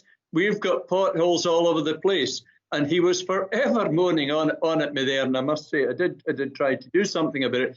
So I was surprised, but pleasantly surprised when they said about it. And I think Raymond and Willie said really what they felt had happened, all their volunteer work, because it was an amenity services, had allowed that particular staff to be freed up to do that little bit extra on the pothole side. Where and how they actually got the money, because there's a cost, obviously, to the material. Where and how they got that, I do not know. But that certainly was surprising. And I can hear what you're saying. Every community knows their own community. Is there any extra way that you can stretch the volunteers to help to actually work with the council to deliver that wee bit more? And I hear what you're saying. You certainly don't think in your own area, but that's really why we're here, to glean that information and to see if, in fact, if we can actually do a bit more on it. So other than that, I really can't help anymore. But I think we do need to get back to that particular one, but it will be through D&I. So we'll need to go on to Trish about that. I'll be getting the roads allocation sorted. Thanks, Fiona. Okay, Councillor Finlayson, Mike. Yeah, very briefly. I think it's really good that we're having this conversation, obviously, because something good will come out of it, I'm quite sure. And thank you, Karen and Alan, for summarising the whole situation there. I was just wondering, it's a very quick word after I heard Karen speaking. Is there a historical element to this? Because, when the change when we went on to Highland Council, there'd be certain staffing levels in Caithness and Inverness and all that sort of stuff. And I just wonder whether they actually cancelled, well, not cancelled, but equalised with regard to the other areas. Ross and Cromarty, I was just feeling we were a wee bit of the poor relation when it came to the allocation, but then maybe that's just me. But I was just wondering about that, if it's a historical situation which will eventually be resolved. Thank you. Karen, I don't know if you want to comment on that. Possibly, there could be a bit of history in this, Councillor Finlayson. I think there have been so many changes since then. And when voluntary redundancy was agreed, and was that 2016, 2015, round about then? I know that there was insufficient workforce planning done after that, and that was highlighted in the Best Value Audit Report, which came to Council last year. So there were gaps which were created from those posts being made redundant. And there maybe hasn't been yet a proper review of, do we need to have some kind of different configuration of where staff are? But the work that the Executive Chief Officers have been asked to do by the end of September, mapping out where resource is in terms of staffing, will help understand that picture. It's just a shame that we can't access that information very readily. We're having to really drill down into every post and put it in a big chart to see how that compares across the area. And I think until we have that information, it's really hard to give you the answers that you're looking for just now, but hopefully some reassurance that we are working on it. And we do need to understand where there are gaps, because staff who work in small teams with high levels of pressure are staff that we need to take care of better. And I've often said to some staff in the roads teams in this council that I think you have the hardest jobs, because you have such huge pressure and request on your time, and the resource you have doesn't match that expectation. So there's definitely something about us understanding where our resource is, where the pressures are, and then looking to see whether or not we need to recalibrate that in a way that provides the service in a more equitable way. Okay, thank you, Karen. I'm aware we've got Ian Moncrief here. We haven't had any direct questions for you, Ian. I think we've covered, we've aired everything that we wanted to air. I just wonder if, giving you the opportunity, if there is anything. I don't see your hand up, but in case you want to come back with anything. Yeah, thanks very much. I was just really waiting for the questions. Okay. Apologies for switching my video off. I've got a very poor connection, and hopefully you can hear me. Yes, we can. Thank you. At the end, we only have 7 men and 1 foreman based in our Allness and Tain depots. And it's a question of where we put those resources. And I know that before we had this COVID-19 restrictions, we had a monthly programme which was discussed with the councillors at ward business meetings. And I'm keen that we restart that. But the problem is that whilst there's a lot of work, we still only have those 7 men. those plus the foreman. And it's not so much a question of putting work onto the list, it's what jobs do we want to defer and what jobs do we want to prioritise. And that's always been a problem.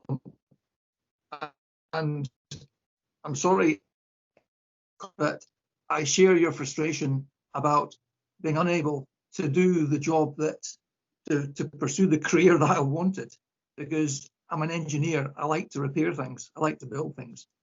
My road officers, my foremen and my men all want to do their job.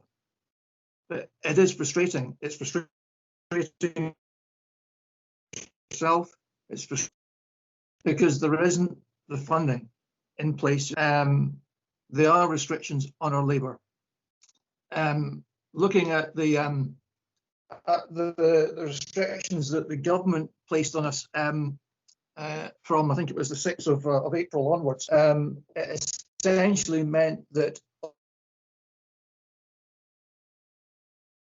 all we could really do. Ian, we're losing you. You're coming and going. We're not getting all of your. We could. Okay. Ian, I don't know if you can hear me, but we're not really hearing all of what you're saying. Your signal's very bad. Can I suggest that I drop you a quick email to Fiona and she can include that in the minutes? Yes, absolutely. That would be great. Thank you. Okay. Thank you. And I'm sure you'll be coming out to the wards anyway, so that we can agree a way forward. Yes. Yes. Okay. Thank you. Thank you, Ian. Okay. Bye-bye. Okay. Thanks. So moving on, members. Now I did say we would stop at 1 o'clock for lunch. I'm wondering what's everyone's views if we just sort of plough on. We've got the amenities update, which we've covered a lot of already. And then we have the common good reports and just the minutes to approve. So we don't have that much left on the agenda. Can I see a show of hands that we just continue on? Yeah, okay, that's what we'll do.